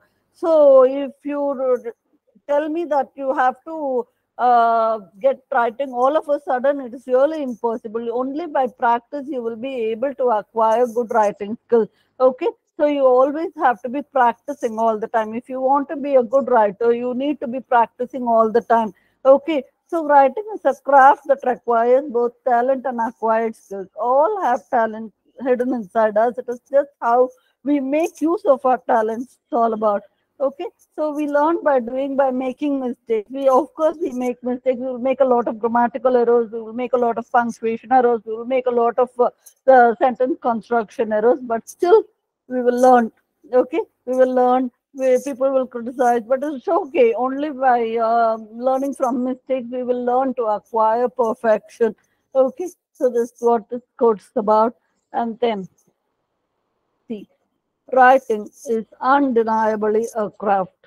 I hope you all will agree with me. Writing is really a craft. All writing is words and sentences. All writing is about what? It is about how you are going to take suitable words and frame them into proper sentences, and those sentences, how they connect with one another and form a beautiful paragraph, and how the paragraphs connect with each other to make a research paper or a essay writing or whatever it is. Okay, So how much art you imbue those words with depends upon your talent and your ambition. See, if you want to learn something, if for example, if you want to learn cycling, just by staring at the cycle, you will not be able to learn anything. Only when you get into the cycle, start pedaling, moving, you will fall down. As okay, you will fall down multiple times, but still, because you have the passion, you want to anyway ride the cycle, you are not giving it up, right? The same thing goes for writing also. So most of us have difficulty in writing because it seems to require more effort in terms of care and in terms of thought than speaking does. See, when you speak, no, you can speak something. Even if you are wrong, you can just say sorry and you can speak. Maybe you can correct your speech. Or even if you make a small mistake, it will go unnoticed. But in writing, each and every word will be noticed. That is why writing is very, very difficult for most of us. Okay, speaking is spontaneous in most cases, whereas writing always carries with it the notion of correctness of grammar, use of appropriacy of expression, and of comprehension on the reader's part. Okay, you need to understand, the readers need to understand what you have written. Only then your writing is successful. Otherwise, how much ever you write, it is not going to be successful. You can just keep it with you. But when you are going to publish it in a form of a research article or in the form of an essay or in the form of book, you have to get the opinion of readers, how much your readers love your work. It's all about, okay? When your readers love your work, then definitely your writing is going to be successful and they will be waiting for your next article. Clear? So this word writing is undeniably a craft. How much of interest and how much of passion you develop for writing, there you will be able to be, maybe you can gain perfection in writing. Okay, then see now the writing process. This is a very, very important part, how the writing process happens. So first we have to go for pre-writing. We need to identify our audience. Okay, we need to identify what sort of audience we are writing, whether we are writing fiction or whether we are writing a research paper on a particular topic or whatever it is. We need to identify our set of audience. Okay, then defining purpose, then thinking. We need to think a lot about what we are going to write. Then we need to discuss a lot. Then we need to gather ideas. Lots of ideas we need to gather, and then reading, annotating. We need to underline wherever we find our own thoughts suitable in some book or a magazine. We need to underline and we need to take it as reference for our own writing. Okay. Then free writing, outlining, all these are the in pre-writing stage. Then later on, drafting. See, you need to revise and then give a peer review. You need to sequence your ideas. You have to organize everything. You have to rethink, support. Okay, you have to have supporting evidence. Then concise word choice. Word choice is very, very important. Okay, you just cannot put some word which you like. You have to see the word, that particular word which you use correctly goes along with the sentence. Then you have to identify your audience, your purpose of writing. Then the third one is editing. See, editing is a very, very important stage. After you write, no, you cannot write and you just straight away cannot go for publishing. You need to go for editing because you may not be knowing what mistakes you made when you wrote. Okay, so only when after you write, when you read it once again, you will understand where you have made a mistake and then you can correct it accordingly. So editing is very important. Either you can edit or you can give it to somebody to edit, because as people say, 4 eyes are better than 2. Okay, so that's very important. The ways we in editing, we need to go for grammar, punctuation, spelling, formatting, insert citation, work cited, bibliography. All these are very, very important in editing. And then finally, it goes for publishing in class, online, the writer thinks. Okay, so either it can be published on online or in class or in the form of a book. So this is the writing process. So it starts with pre-writing, then goes for drafting, then editing, then finally publishing. Okay, so this is the writing process. Then see, types of writing techniques, 5 steps to make you a fine writer. What is the first step? You need to have conversation. You need to browse through the internet a lot. Nowadays, internet is handy. Okay, you can search for a material which you want immediately in your mobile or in your laptop or in your iPad or whatever it is. Okay, then you can search in books, then you can research, then you can observe. All these are in step 1. Then in step 2, you need to frame an outline, mind map, drafting. So all this mind mapping is you have to connect all the ideas, then draft everything. You need to give the rough draft first. Okay. So you need to frame an outline. Okay, with the topic in your mind and with the ideas which you have collected. You need to frame an outline, and then you need to do mind mapping, and then you need to go for drafting. Then step 3, you need to rework. See, whatever is in step 2, you need to go for that once again. You need to rework, reframe, reassemble. You have to prepare the second draft, then review and repeat. Okay. Then in step 4, you need to show it to your family and friends, then get feedback from them, respond to their genuine remarks. Whatever your family members say or your friends say, they will definitely have an opinion to share. Okay, give yours to your opinion, their opinion, and correct if it is a mistake. Okay, then make a future plan, expand your writing to readers, look out for editors. So this is a step 5. Okay, so don't stop once you have published something, once you have written an article, or once you have published a research paper. Don't just stop with that. Okay, continue the writing process till you maybe I cannot say that where it will end. Actually, when people start writing and when they develop a passion for writing, they will never stop till they die. Okay, so they'll always be writing something or the other. Okay, because it is something like if they don't write, they cannot sleep. Okay, so if you also develop a passion like that, then definitely you can become a fine writer, and that will help many people. Okay, maybe your knowledge can be of use to many people. So that's what I'm trying to say, because we people have different ideas. Okay, my view is different, your view is different, and when we develop our own writing style, and when we put it in the form of ink, or when we publish it online or anything, definitely you will be getting your own set of readers, and they will be giving their opinion how your work is about. And then if it is a very good work, then definitely they will appreciate you. But if it is not, they will be giving you some valuable points which you can take it up and see that you don't repeat the mistake in your next writing. Okay, so this is how it happens. Okay, then the first stage is pre-writing. Okay, see, pre-writing is important as it is the first stage where a writer chooses the topic and narrows down the points as well determines the purpose of his writing. Okay, so you need to choose your topic first and then narrow down the point. Whatever the point you are going to get related to that particular topic, you're going to narrow it down, and that will determine the purpose of your writing. Okay, then additionally, the writer should consider his audience whom he need to address.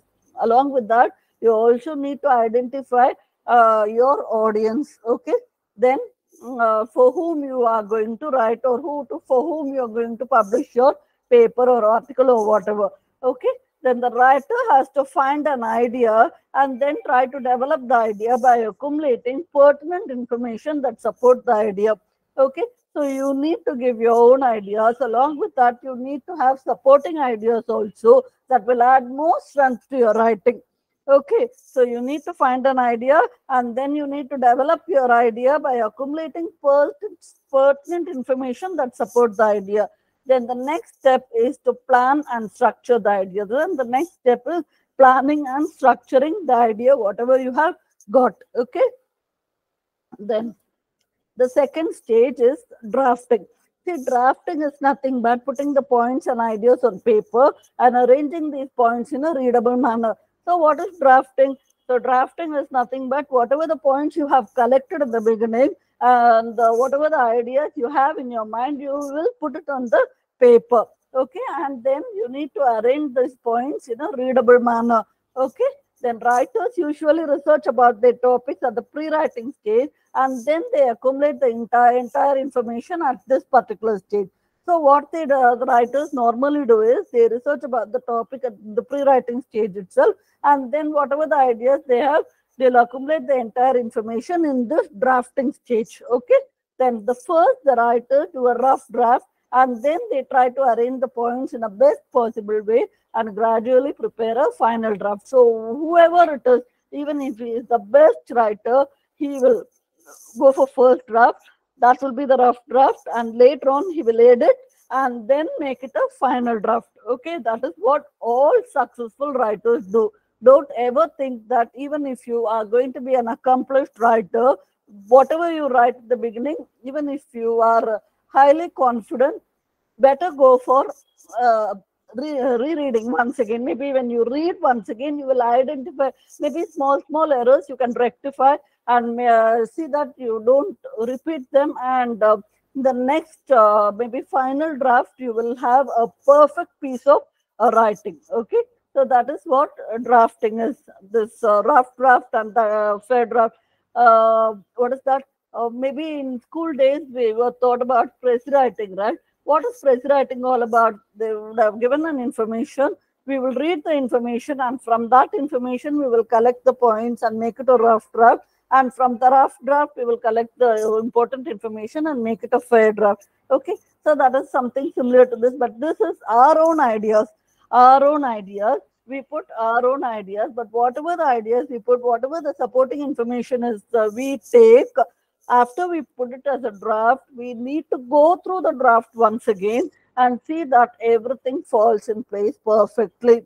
Only when it falls in place perfectly, you can go for the publishing stage. Okay, then otherwise you need to make little editing. Okay, so that your writing is completely fine. Then third stage is revising.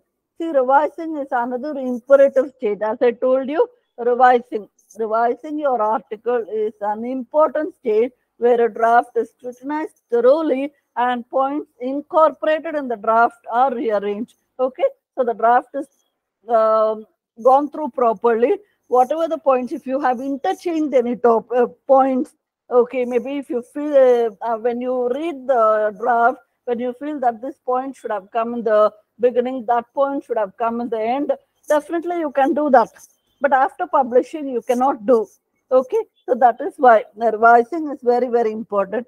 Then at this stage, new points are added and some points are replaced and removed as per the requirement. So what you do in this stage, you add new points. If you feel that there are lack of points, if you feel that you need to add more information, you can add.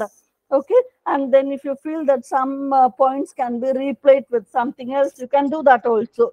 And if you feel that it can be completely removed, that also you can do. Okay, because you have not yet published it, it is still in your hands. Okay, so you can do as much revising as you want, and then only when you are thoroughly satisfied with your work, you can go for the final stage, that is publishing. Okay, however, revision is indispensable to make the outlook of the writing catchy and cogent. Okay, so revision is very, very, very, very important.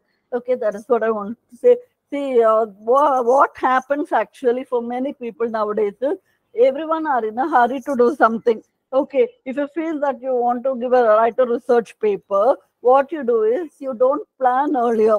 What you do, you go take it to the last minute, and then in the last minute you frame something and you send it to the journal for publishing. I'm talking about research. Okay, you send it to the journal and that person rejects, because there are people who go through your article and they feel that it is not properly organized. Okay, and so they reject it. That is why we tell you, whenever you write, please do revise your article. Okay, go through your article. You may not like it. See, actually, when you're writing on day one, and if you feel that you want to go through that article, you need not do it on the same day itself. If you do it on the same day, you will not have any interest, because you would have taken much difficulty to write that draft. Okay, and then again, if you need to revise, then you will feel that it is perfect already. okay, and it can go for publishing. But if you leave it that day and the next day you sit and go through that, you will understand where you need to change, where you need to replace, where you need to remove, and what extra points you need to add. So please do remember, when you finish your writing, just leave it aside for the day, and the next day morning with a fresh mind, take the draft and go through that. When you go through that, definitely you will understand where your writing stands. Okay, so that's very important. Then see, 4 stages, editing. See, find the tone of the writing and check each line thoroughly. Each and every line should be gone through thoroughly. You have to go for spelling, you have to go for grammar, you have to go for punctuation, you have to go for sentence structure, you have to go for document format and other things. Okay, mistakes should never be taken for granted, as in it lies the credibility of the writer. Please underline this point. See, as mistakes should never be taken for granted, as in it lies the credibility of the writer. If you want to become an accomplished writer, and if writing is going to be your lifelong dream, then definitely you should not ignore mistakes. Okay, if anybody points out that you have made a mistake, or you yourself realize that you have made a mistake, change it immediately. Please do not take that for granted. Don't feel that, okay, in the next article, let's see, let it be like that. Never. Okay, please see that you immediately correct your mistakes and fine tune your article. Okay, so however, editing is the stage where writers can modify their lines as well as theme. It is always better to give the prepared write-up to someone for editing. 4 eyes are better than 2, as I pointed out earlier too. See, when you going through the article is one thing, and if you feel you can give it to your guide or a friend whom you can trust, or your close family member, please do give it to them. If they have some knowledge on the subject, please do give it to them, ask for their opinion, let them go through that. And if they feel that this can be given in that way, please do give importance to their suggestion and change it immediately. It is for your betterment. Okay, so that for you to become a very good writer. Okay, a wonderful writer in future. Then the last stage is publishing stage. See, publishing is the last stage where writers submit their work. See, this is the stage where you're submitting the work. Later on, after submitting the work, you cannot take it and you cannot feel that you need to change this or that. That is why everything should be completed in the 4th stage itself, that is editing stage. The 5th stage, you're just submitting your work. Make sure the written document is satisfactorily completed before setting it up for publishing. Every writer writes with an earnest goal of making the work reach the reader. So if you are a passionate writer, you in your thoughts, no, you should be able to feel that, feel in your reader's shoe. You have to feel yourself in your reader's shoe. How will the reader feel when he or she reads your article? Okay, so you have to keep that in mind. When you keep that in mind, definitely you will become more and more careful. Okay, see, when I love to write a lot. Okay, so whenever I get time, I do post some articles or my own ideas or opinion in Facebook and in social media site, and I'll be eagerly waiting for comments. Okay, I love to hear comments, whether it's positive or negative. If it is positive, I'll be happy that my work has reached somebody. If it is negative, definitely I do tell them that I will take it up. Or if there is an editing option, definitely I can, in Facebook, maybe if I post an article and if somebody says a mistake, we have the editing option. We can immediately edit it, okay, because it is for our betterment they're telling, and we too feel that it is a mistake, we can definitely edit. Okay, so this publishing stage. But once it goes for journal or book print, it is very difficult. Okay, so you need to be very, very careful. Then see, actually, sure, no, what are the different types of writing? See, recounting. A recount is tells what has happened. Okay, the different forms of writing. The recount, response. A response is used to summarize, analyze, and respond to literary text. A response may be a review or a personal response. The narrative tells a story. For example, if you are passing the road and if you see an accident, you narrate about it. Okay. Then information report. An information report is to present information about something. It describes an entire class of things, whether natural or made. Then poetry, you all know what is poetry. Poetry is a wide-ranging text type and has many purposes and forms. Then explanation. An explanation makes clear how or why things are or how things work. Then description. Description details the characteristic features of a particular thing. Then exposition. An exposition puts forward an argument or a particular point of view. Then discussion. A discussion presents information about more than one side of an issue. Okay, then procedure. A procedure tells how to do something. So these are the different forms of writing. Okay, then see now gathering information. The real honest writing, even if it is fiction, requires real honest information on what you are writing about. Okay, you just cannot blabber something in your writing. There should be some authentic information. Even if it is fiction, it should reach the readers. Okay, see, if you write a story and if the story is not interesting, it will definitely not interest the readers. Okay, so and the only way to get that information is to go out looking for it.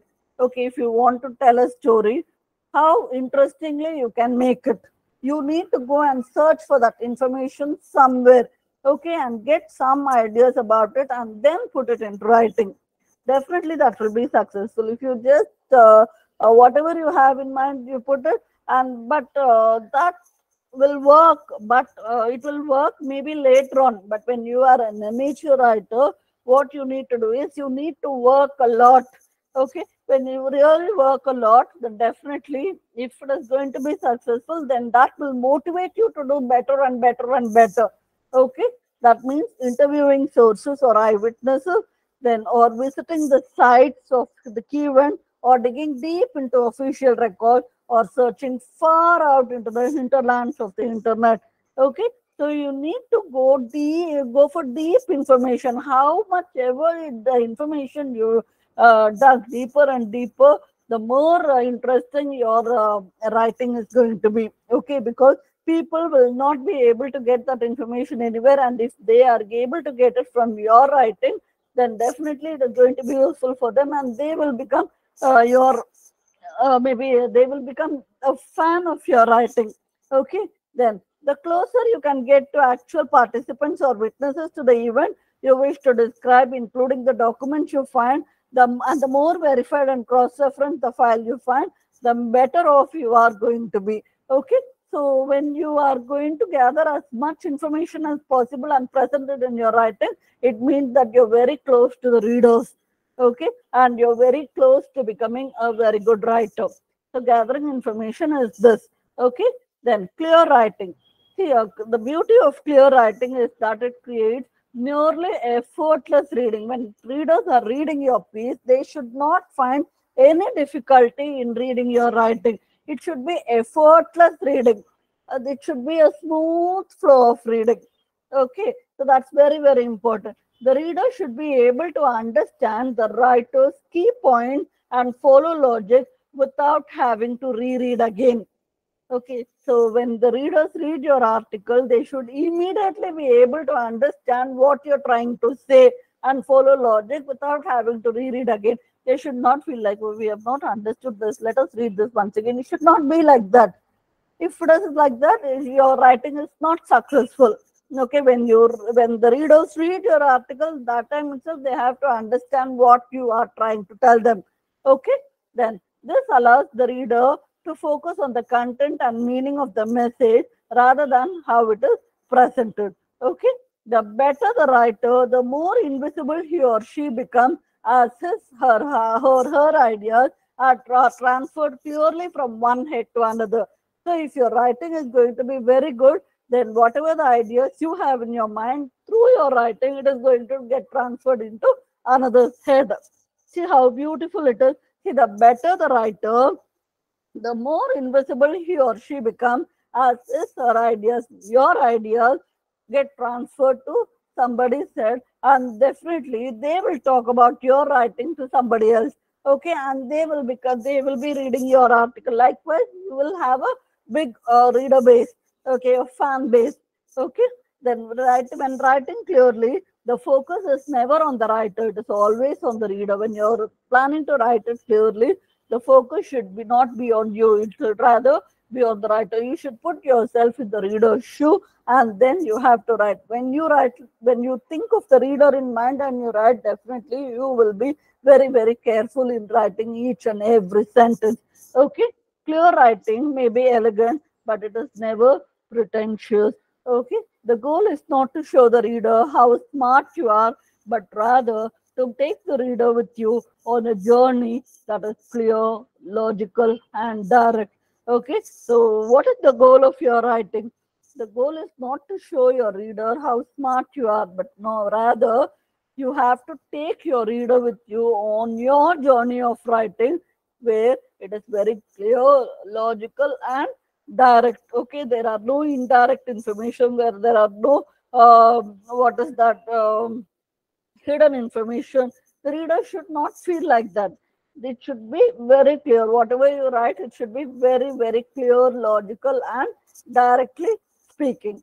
Okay, then clear writing and simple writing. See, clear writing is about writing. Don't mistake. See, when I talk about clear writing, it doesn't mean that you have to make your writing simplistic. Clear writing is about writing simply, but it is not simplistic. In fact, the more complex the idea, see, you're getting some complex idea in your mind, but how you are going to present it in your writing for the readers to understand, that is where your success as a reader lies, as a writer lies. Okay, writers may have a brilliant idea, but if they can't articulate that idea logically and coherently, it becomes very difficult for the reader. See, if whatever the complex information you have in your mind, and if you're going to present the complex information as it is in your writing, then it is no use to the reader. Definitely that reader is not going to understand what you're trying to say. So what you need to do is, whatever the ideas you've gathered in your mind, if it feels like a complex idea, you need to understand that and make it as simple as possible in your writing, so that the readers will understand what you're trying to say. Okay, so clear writing is based on clear thinking. You need to have a clear mind.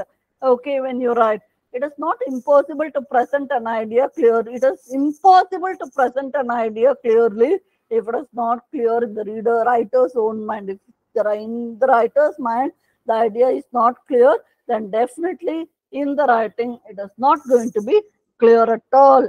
It is very, very impossible to present an idea clearly if it is not clear in the writer's own mind. Okay, then see the writer's craft. See, the specific techniques and tools writers use to capture readers' attention and convey meaning are referred to as the writer's craft. So we have come to the most valuable piece of information, where it is going to be about the writer's craft. What type of tools the writers have to use to make their writing beautiful and attractive for readers to read and understand clearly. Okay, see, you have to establish a clear voice, incorporating a useful organization, choosing precise words, and fashioning effective sentences are often mentioned as essential components of the writer's craft. So these are the important points which you need to keep in mind for the writer's craft. Okay, people often compare the writer's craft to what a master carpenter does to build chairs, tables, and cabinets. See, what you see is first is a piece of wood, but when it goes to the carpenter, what happens? Maybe after a few days, he creates a beautiful furniture out of it, beautiful chair, table, cabinet. So how it's possible? So the skilled furniture craftsman chooses a design that balances form and function, constructs dovetail joints, inserts corner blocks for strength, enhances the style with carved molding, and stains the wood to bring out its grain. So whatever the carpenter does, the same way the writer also has to adapt in his or her writing. Okay, so how much ever you polish your writing, and how much ever effort you put, that is going to definitely impact the readers. Okay, so writers are artisans too, but they work with language to build stories. So you are also one type of artist. Okay, you work with language to build stories, essays, autobiographies, poems, and other types of writing.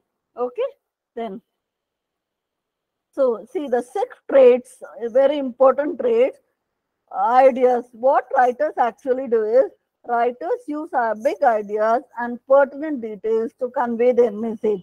So the impact that has on the readers is readers are more engaged in reading when the ideas are stimulating. When the idea is really interesting, then definitely they will have an urge to read more and more. Okay, normally when you see readers, no, when they take up your article to read, immediately they will not. Some readers, they will go through each and every line, but the readers who are very good in reading so many things, now what they will do, they will just give a glance.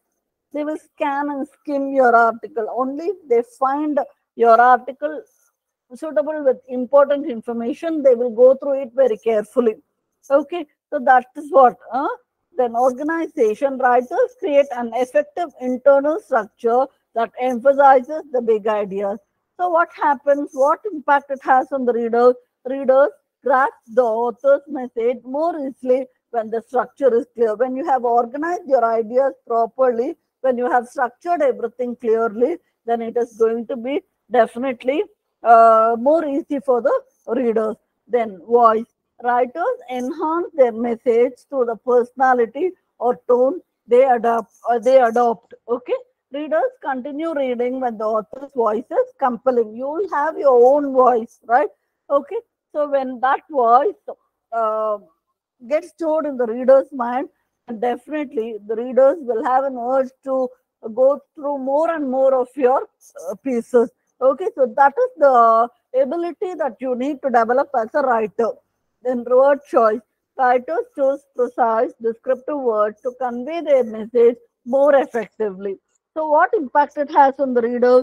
Readers enjoy reading when the author's words evoke strong feeling and sensory images.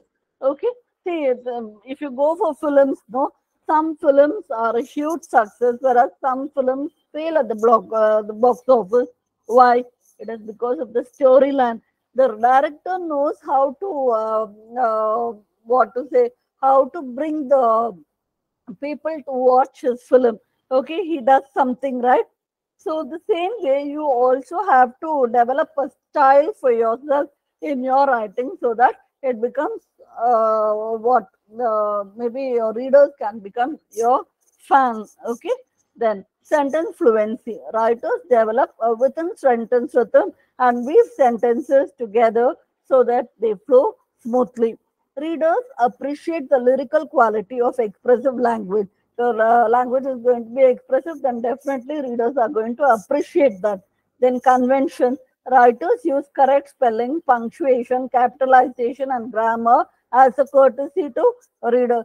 See, when you ignore this kind of spelling or punctuations or capitalization, no, then definitely what the readers will think is you will lose your importance in the reader's mind. They will feel that this writer is so careless that he doesn't know the spelling of this particular word also. Okay, maybe that particular word would have registered in the reader's mind. He would have known the correct spelling.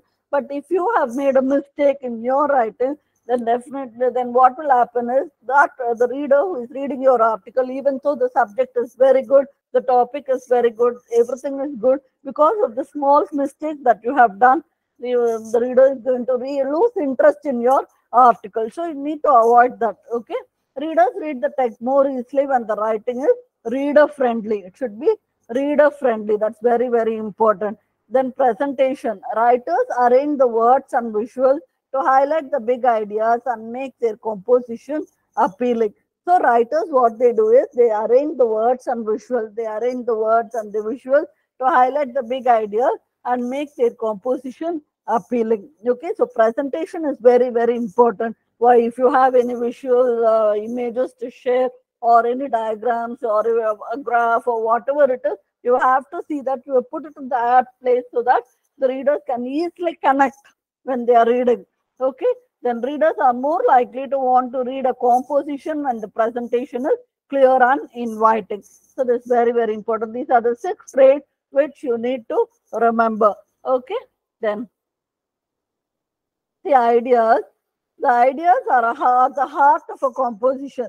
The ideas are very, very important. Whatever the message, the meaning which you have incorporated, everything is very important. Writers pick a topic they are knowledgeable about and stick to it. So whatever you are knowledgeable about, you have to take only that and you have to stick to that. Okay. See, for example, if your interest is in fiction, you have to go only for fiction. You just because something else, some other writing is successful, if you skip to that, then definitely it is going to be make you a poor writer, because without having enough knowledge or enough ideas about that particular topic, you just cannot jump to that. Okay, so you have to understand what is your interest, what is your passion, what is your knowledge, what you are knowledgeable about, and you have to stick to that. Okay, so that's very important. They arrange their writing to fit a genre or form of writing, such as a story or persuasive letter, and they present their ideas clearly using words and illustrations. Okay, so they arrange their writing to fit a genre or form of writing, such as a story or persuasive letter, and they present their ideas clearly using words and illustrations. Okay, this trait provides the foundation for the composition, and all other traits take their cue from this foundational trait and work in harmony to ensure that the message from the writer to reader is clear and intriguing. Okay, this trait involves these components. First, you have to choose the topic, focus on the topic, identify the genre, whether it's biography or story or letter or anything. Then, for example, that best suits their purpose, and then later on you need to develop the topic with your ideas, whatever you have gathered. Okay, then writers expand and clarify the topic by including details to make their compositions more vivid. Then writers know that they have developed their ideas effectively when readers keep reading, because the ideas are compelling. You will understand that your writing is successful when the readers keep reading your article again and again and pass on to the next person, and that person keeps, because it is only because the idea is compelling. The ideas which you have incorporated in your writing is compelling and is of great interest to the readers. Okay, then the organization. Organization is very, very important. When you go home and if you find things messy, definitely you will not feel like being at home, right? So when everything is clearly organized, then you will feel like you are in a peaceful environment, clean environment. So wherever it is, organization is very, very important. Organization provides the skeleton or structure for a composition. This traits includes 3 components. Okay, so crafting the lead. Writers create interesting leads to quickly grab their readers' attention. To hook readers, they state an opinion, share a personal experience. So this is ideas which I would like to share. How you need to make a reader engrossed in your writing. See, you have to state your opinion, then you need to share your personal experience. Okay, then ask a question. Maybe you can pose a question there itself. Present a bold statement where the reader would not have heard of it before. Okay, anywhere. And then, or use figurative language in the first sentence or paragraph they write. Okay, maybe a simile or metaphor or personification or whatever it is. If you use a figurative language in the beginning, then the readers will be compelled to know what it is about and they will read yours peacefully.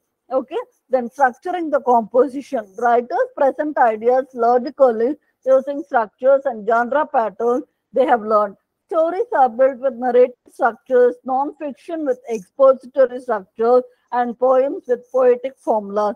Stories, for example, are usually organized into a beginning, middle, and end. So, beginning, what happened, the middle, what next happens to the story, and then what is the concluding part of the story. So, this is how you organize that. Same way for any piece of writing, organization is very, very important. When you take up a research article, you need to see that you have put up an abstract clearly, and then go for introduction, then methodology, then whatever the ideas you need to present, and then finally conclusion. The flow should be there. That is what organization means. Okay, then providing transition between ideas. See, writers use transitions between sentences, paragraphs, and sections of a text to clarify the organization and signal relationships among ideas. The transition words, for example, like in summary, therefore, provide directions for understanding a text. So if you use words like that, it will provide the proper direction for understanding the text clearly. Okay, then ending with a satisfying conclusion. Writers wrap up their composition thoughtfully. They satisfy readers and answer important questions. So ending up with a satisfying conclusion, if the readers know, normally professional readers, what they do, they go for introduction and they go for conclusion before reading the middle part. Okay, so you have to see that the introduction and the conclusion part is attractive. So writers wrap up their compositions thoughtfully. They satisfy readers and answer important questions. They will analyze what kind of questions will go through that particular article. Okay, so and based on that, they will organize their writing. So this is how it has to be. Okay, then voice. See, voice is the imprint of the writer on the page. Every writer has his, her own voice. It is the heart, soul, and breath of the writing, the spirit and the flavor. It allows the reader to hear an individual human being speak from the page. When the reader is reading, it should feel like the writer is speaking through the page. Okay, the writer is invisible, but through the words and the sentences that he or she has beautifully used, it should speak to the readers. Okay, this trait includes three components. See, choosing personally meaningful topics. When writers care about the topic, their voices are stronger. If you care about your topic, your voice is definitely going to be stronger. Then writing with passion. Very, very, very important point. Writing with passion. When you have the passion, definitely going to be successful. When writers are passionate about a topic, their voices have more energy. See, when you're really passionate about the topic, you will get more energy to write and you will have much to write. Okay? Then writing with knowledge. Writers' confidence shines through their writing when they understand what they are writing about. Okay? So you need to understand first what you're writing about, and then your confidence begins, and then you develop that confidence slowly, and later on, when you are very fluent in writing, you become overconfident, and then you'll become an established writer. Their voices often disappear when they are expected to write about unfamiliar topics. This is what's very important. See, when you're asked to write about unfamiliar topics, your voice disappears. Clear? So you need to find your voice and stick to that voice. Okay, then adopting a tone. A writer's tone is his or her opinion or feeling about a topic. It ranges from serious to silly and casual to formal. Examples include approving, teasing, anxious, admiring, angry, etc. So the overall point is the writer has to find his own voice. Only when the writer finds his or her own voice, he can be a successful writer. If he deviates to some other topic, then definitely that voice will go. The voice will disappear.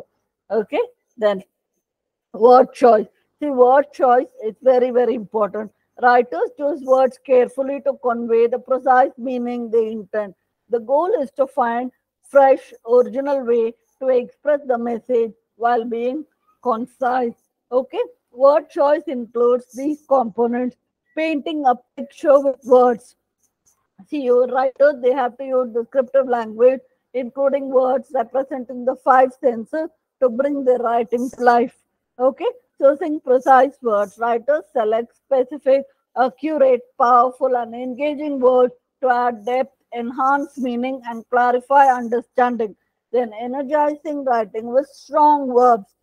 Writers add energy by avoiding all forms of the verb to be and replace common action words such as ate, said, walked with more descriptive ones such as gulped, insisted, or trudged. Okay, if you use words like this, it will be captivating, and the reader will also try to understand what you're actually trying to say, and later on will understand what actually it means. Okay, for that you need not be using flowery language all the time. Okay, maybe in one or two places you can use, but it should not repeat throughout. That's very important. Then playing with words. Writers use poetic devices and other inventive techniques, including puns, alliteration, metaphors, personification, onomatopoeia, and palindromes, words that read the same left, right, and right to left. They evoke images and make the writing memorable. See, this applies even when you want to go for welcome address or vote of thanks or whatever. Writing is not only about research writing. Okay, writing can be in any form. Okay, some people would ask you to prepare a welcome address and give. So when you adapt all these expressions, then definitely that is going to be successful, and the audience will definitely appreciate. Okay, see, when I was doing webinars, no, not as a resource person, when I was organizing something, I was asked to give a vote of thanks. So I used to put my heart and soul, even if it is vote of thanks, I used to put my heart and soul into it to make it more impressive. And because it was a webinar, the people started commenting in the comments section. And after I completed, by the time I was nearing the end of my vote of thanks, I saw a comment in the comment box saying the vote of thanks is impressive. You know how happy I was. See, normally vote of thanks that will be in the end of the presentation, and nobody would want to share also. But still, I wanted to make it impressive. Okay. So what I did, I added as much descriptive words as possible, and as I told you, I put my heart and soul into that. Even if it is a small job, let me do my best. Okay, so I did my best, and I was surprised to see many people appreciating the vote of thanks. Okay, so that's how it has to be. Then sentence fluency. See, sentence fluency is the rhythm and flow of language. Writers vary the length and structure of sentences, so their writing has a natural cadence and is easy to read aloud. They vary how to begin sentences, use sentence fragments sparingly, and invent natural sounding dialogue to add style. This trait includes these components. See, achieving a rhythmic flow. Writers invent natural surrounding dialogue and use transition words so that their writing flows smoothly. Then constructing effective sentences. Writers carefully craft complete sentences that enhance the text's meaning. So the sentences which you use you have to be very careful.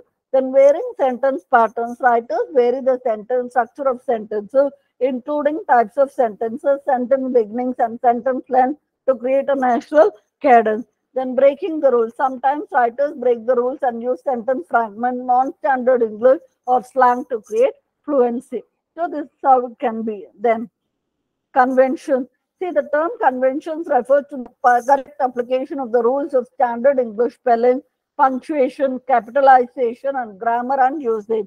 See, when these conventions are used effectively, they reinforce writers' ideas and enhance the readability of compositions.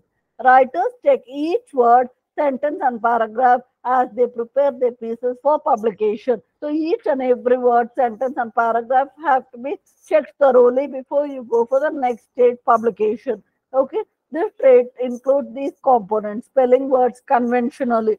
Writers spell words correctly as a courtesy to readers. So the spelling should be correct. Okay, that's very important. Paragraphing accurately. Writers use paragraphing to highlight the composition's organization and heresy of ideas. So you need to organize your paragraphs in such a way that the flow is not disturbed. Okay. Then punctuating effectively. Writers use within sentence and end of sentence punctuation correctly to make their composition more reader friendly. Even a small comma which you use will change the meaning of the sentence. So you need to be very careful when you use punctuation, a comma, full stop, or whatever it is, even if it is parentheses or brackets or a colon, semicolon. Just don't ignore it as a normal punctuation. Punctuation is very, very effective when it is used correctly. You need to use correct punctuation mark to make your writing appealing. Okay, then applying standard English grammar and usage rules. Writers use standard English and adhere to mainstream usage rules unless they are writing dialogue. Okay, you have to follow certain rules when you are writing. Okay, then presentation. See, presentation means making the final copy of a composition look good. Here, composition means a writing piece. Okay, it is compared to a beautiful welcome mat because it invites readers to enter. The presentation, when you have it is almost like a beautiful welcome mat that you have put near the door of your house. As soon as the reader sees the welcome mat here, when the person sees the welcome mat, he will be compelled to come inside, right? The same way, your presentation should be appealing. Okay, the way the text is formatted enhances readers' ability to understand the messages. Writers use titles, headings, margins, and white space to emphasize their purpose, and they integrate the words and illustrations and make clear connections between them. They also want their composition to be reader-friendly, so they choose legible font for their composition, make sure the font size is appropriate, and limit the number of fonts they use on a page. When they take genuine care to apply these components, their presentations will be effective. Okay, so you need to be very careful when you are making the final draft. Okay, presentation is very, very important. Then avoid foggy writing. See, what do we mean by foggy writing? One of the common pet peeves is the use of needlessly complex language that obscures meaning, and it is called for. See, you want to say something directly, but still you want to use some complex words because you want to make your writing, maybe you want to make your sentence more attractive. But what happens is we tend to go for foggy writing. In the process of making our writing more appealing, we give rise to foggy writing, gives rise to foggy writing actually. Here some writers hide their thoughts behind opaque language, arcane words, and dense sentences. A foggy writing is use of overly complex language to describe a straightforward concept. Okay, if you want to put a concept straightforwardly, you can put it directly instead of going for words which will make it more complex, and it will definitely bore the readers. Okay, so by using more than one term for the same concept, one term itself is enough, but you want to use one more term also. That is also an example of foggy writing. Then by not using parallel construction. See, the parallel construction is you take male and female, but instead what people do is male and women. It's like that. Male matches well with female, men, women. But this is what we mean by parallel construction. Okay, but some people, what they do, when they write first, they say male and woman. So this kind of writing should be avoided, or by showing off with big or impressive words. Just because you have, some big impressive words, you have so many words, your vocabulary, just cannot use Tacitus. You have to keep the readers in mind whether they will definitely understand the word which you are using or not. Okay, so this you need to avoid foggy writing. Then eliminate the concept, read my mind. This is very, very important. See, the writing pitfall is the evil cousin of foggy writing. The writer is presented with concepts, jargon, and acronyms that are not defined or are used inconsistently. Some writers assume that the reader is inside their mind. The mistake with many writers make is they assume that the readers will understand. Whatever we write, the readers will understand. This concept should be eliminated from your mind. Okay, reader is inside their mind. That is what many writers think when they are writing. The reason for the read my mind problem are relatively straightforward.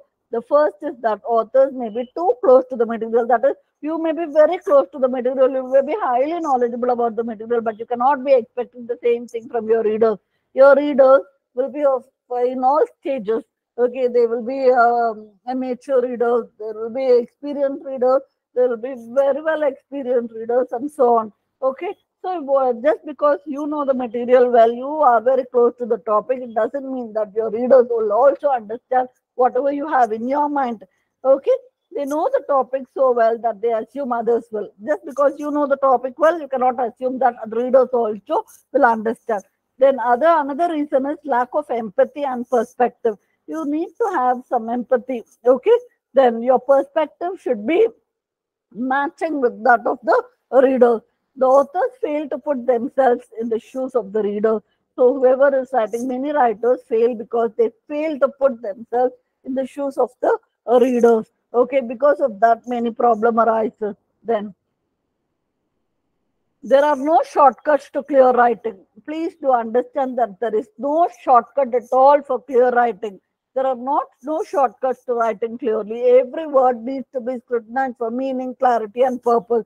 Don't take anything for granted. Whatever you're going to write and present, don't take things for granted. Okay, don't just ignore that normal mistake, just a comma only, no, just a full stop, right? Just a colon, right? Please do not do that. Okay, it will change the meaning entirely. So that's very, very important. There are no shortcuts to writing clearly. Every word needs to be scrutinized for meaning, clarity, and purpose.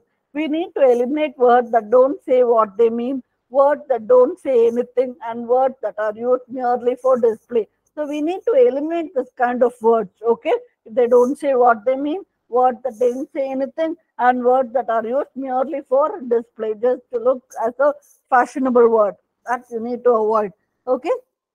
Every sentence should serve a precise purpose and be a part of a clear, concise, and compelling story that engages the reader and brings the reader with you on the inevitable journey that leads you to your model. Then eliminate anything that stands between you and your reader. Ideas may be complex, but writers should be accessible and clear as a bell. When you just ring the bell, the sound is very clear, right? The same way your writing also should be very clear to the reader's mind. Okay, that's very, very important. So please don't think that there are shortcuts to writing. There is never a shortcut to writing. Then writing is an evolving process, not a finished product. This also writers need to keep in mind. It is hard to accept the concept of rewriting, but rewriting is the essence of writing well. See, many people know what they do. When they rewrite, they feel that why we need to write again? We have already written, right? Why we need to write again? So it is hard to accept the concept of rewriting, but rewriting is the essence of writing well. It is where the game is won or lost. Okay? It is where the game is won or lost. We all have the emotional equity in our first draft. We can't believe because it was not born perfect. We feel that whatever we write is going to be perfect. Okay? We can never accept the fact that there's going to be some mistake in that, there's going to be slight errors, so that it needs to be changed. We cannot accept that, okay? But it helps to sharpen our ideas. It can also eliminate flaws in our logic or approach. When we drill down to the core of our ideas, we may discover a diamond in the rough or a lump of a coal. So in that piece of writing itself, when you rewrite, you will find that you have really created a diamond, okay, from a lump of coal. Then if it is a coal, don't try to pass it off as a diamond. Start fresh. So if you feel that it is not a diamond, if it is just coal, write again. There's nothing wrong. Okay, when the more you write, the more practice you give for writing, the better it is going to be. Okay, part with your words. It's a part of the process. If you feel that some word which you really love to put in your writing or not suitable for that particular article, eliminate it. Okay, you won't write well until you understand that writing is an evolving process, not a finished product. Okay, writing is always evolving. It is not at all a finished product. Okay, then see, on being creative, have fun and find your voice. See, you have to find your voice. Be very creative in your writing, but always keep the reader in mind. You can be creative as much as you like, but always keep the reader in mind. Look to other writers and they'll emulate their voice, their work, but only if it fits your voice. Okay, look to other writers, see how other writers have written. Okay, if you try to see if it can fit in your style, but don't copy as it is. Okay, you find your own style. Okay, look to other writers and emulate their work, admire their work, but don't copy as it is. But only if it fits your voice. Be yourself when you write. You need to be yourself when you write. Never say anything in writing that you wouldn't comfortably say in conversation. See, when you're unable to speak it outside, don't put it in writing. That is a complex idea. If you feel that you cannot put it in writing properly, don't put it. Ignore. Okay. In general, you can define successful writers as those who have something to say and who have learned to say how to say it simply. No writer ever gained a large audience by making his style more complicated than his thought required. Okay, the writers who gain an audience, the writers you read and can name, write surprisingly simply. Okay, see, when you have writers who have a big audience, the writers which you really love to read, and if you can name a few, how did they all become wonderful, accomplished writers? Because they write surprisingly simply, just because they wrote simply and in the way that you can understand, you love their writing. Okay, so you can be creative, but at the same time keep your readers in mind and do. They observe a strict discipline. See, writers observe a strict discipline. They don't they focus only on their topic and their own style and what they're knowledgeable about. They don't shift to other ideas, other topics. Okay, but they introduce within that discipline much variety. In that discipline itself, they include as much variety as possible. They write simply, but they don't get caught at it. To a great degree, that is the writing, a key to writing, a craftsmanship. See, they write simply, but they don't get caught at it. They write actually simply, but they don't fall into that mess all the time. Writing simply is not their style. They'll have their own style. They introduce variety, and they will see that every writing has a different variety than others. Okay, then that is the key to writing a craftsmanship. Then other traits of good writing, it reflects professionalism. Every profession, regardless of the industry, requires the candidate to display excellence in writing. Thus, it is more important than ever to practice and improve your writing skills. Then it is crucial for communication. People with poor writing skills face difficulty in getting their word through professional settings.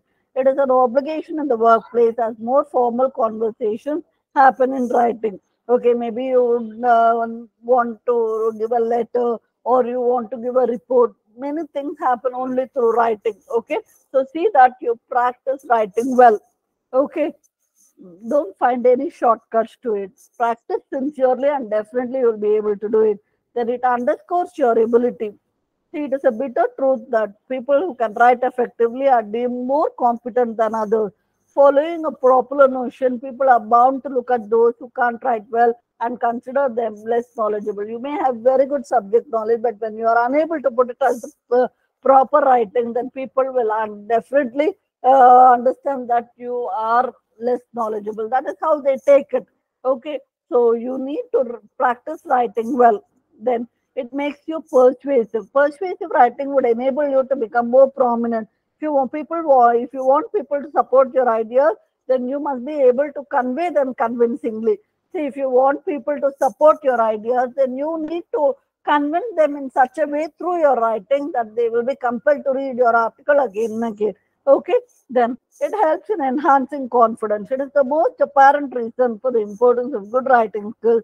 It can boost your self-confidence to a significant level by helping you become more positive, established, and endowing you with the ability to inspire. Okay, the more you write, the more confidence you can develop in your style. Then you are the style. See, there is a French saying, you are the style. You have to have your own style. You need to develop your own style. Only then you will be noticed. If you copy from others, then definitely you will not be noticed at all. To achieve a style in writing, do not push any type of ornamentation in your writing. Don't try to push any form of artificial things in your writing.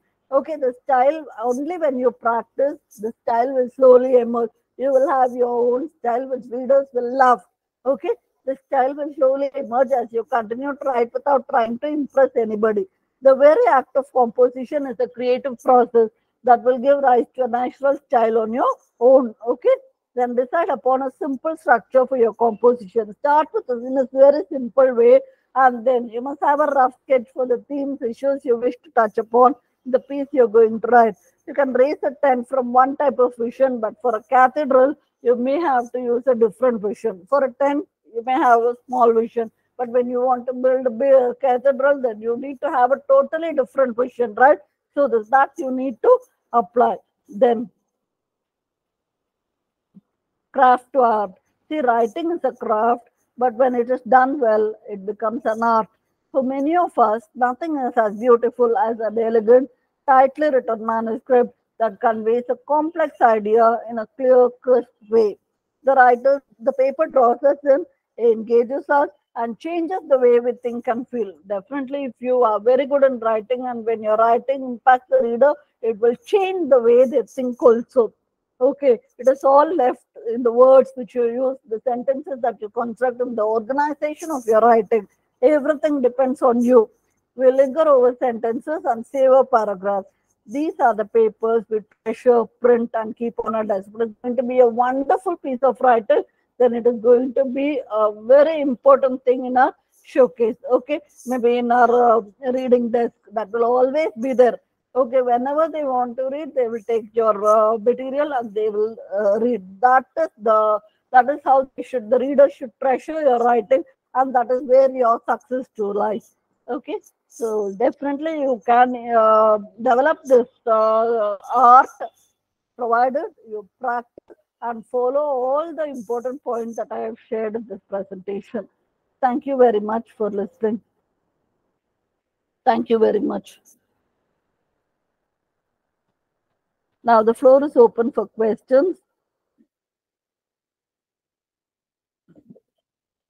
If you have any questions, you can please ask. I'm ready to answer your questions.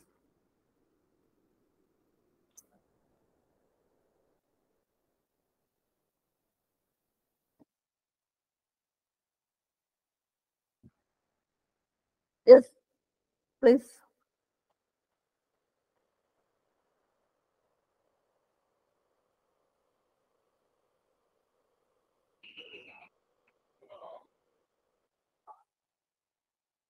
No questions?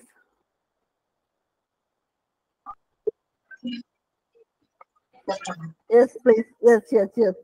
Yes, I'm waiting eagerly for your question. Please do ask. Yes. My name is Ibrahim Haruna. Yes. Yes. Thank you, Dr. Hashin. Yes. Your presentation is very meticulous. Very, very meticulous. It's a presentation that is rhetorical. You've explained every detail for even a layman to understand. Yes. My question to you is, you talked about creating ideas. Yes. We all come from different fields, different disciplines, as Professor Dr. Bala gave in the welcome address. Practically, how should researchers create concrete ideas before they formulate their research? Okay. So your question is about researchers when they start their research process, how they can go about it. Yes? Am I clear? Yes, I please. hope I've understood your question well. Okay. See, that's what actually, whenever you approve, when a person who is going to do a research approaches a supervisor, the supervisor does not implant his or her own ideas in the researcher's mind. What the supervisor says generally is, you bring your research proposal. Yes or no? the supervisor asks the researcher, whoever is going to do research, to bring the research proposal. So the research proposal is all about the researcher's own ideas. Okay, whatever the idea that the researcher is having his or her own mind, or whatever he is interested in doing, that is what he is going to do in the research proposal. So once the research proposal is drafted, the research supervisor and the researcher will clearly understand what they are going to do. And if the supervisor understands that this is going to be the candidate's interest, okay, then definitely the supervisor is going to allow the candidate to proceed with the research topic. Maybe there will be slight changes in the topic. So they'll see how it is going to impact, okay, throughout the research process and everything, and then they'll make slight changes. Okay, but overall the main idea and all other things, it is all going to be only with the researcher. So the researcher has to have his or her own idea, and before he takes up research, he needs to come prepared. When he or she comes prepared, then definitely the research, everything is going to go on smoothly in the research process. Okay, so that is what is my opinion.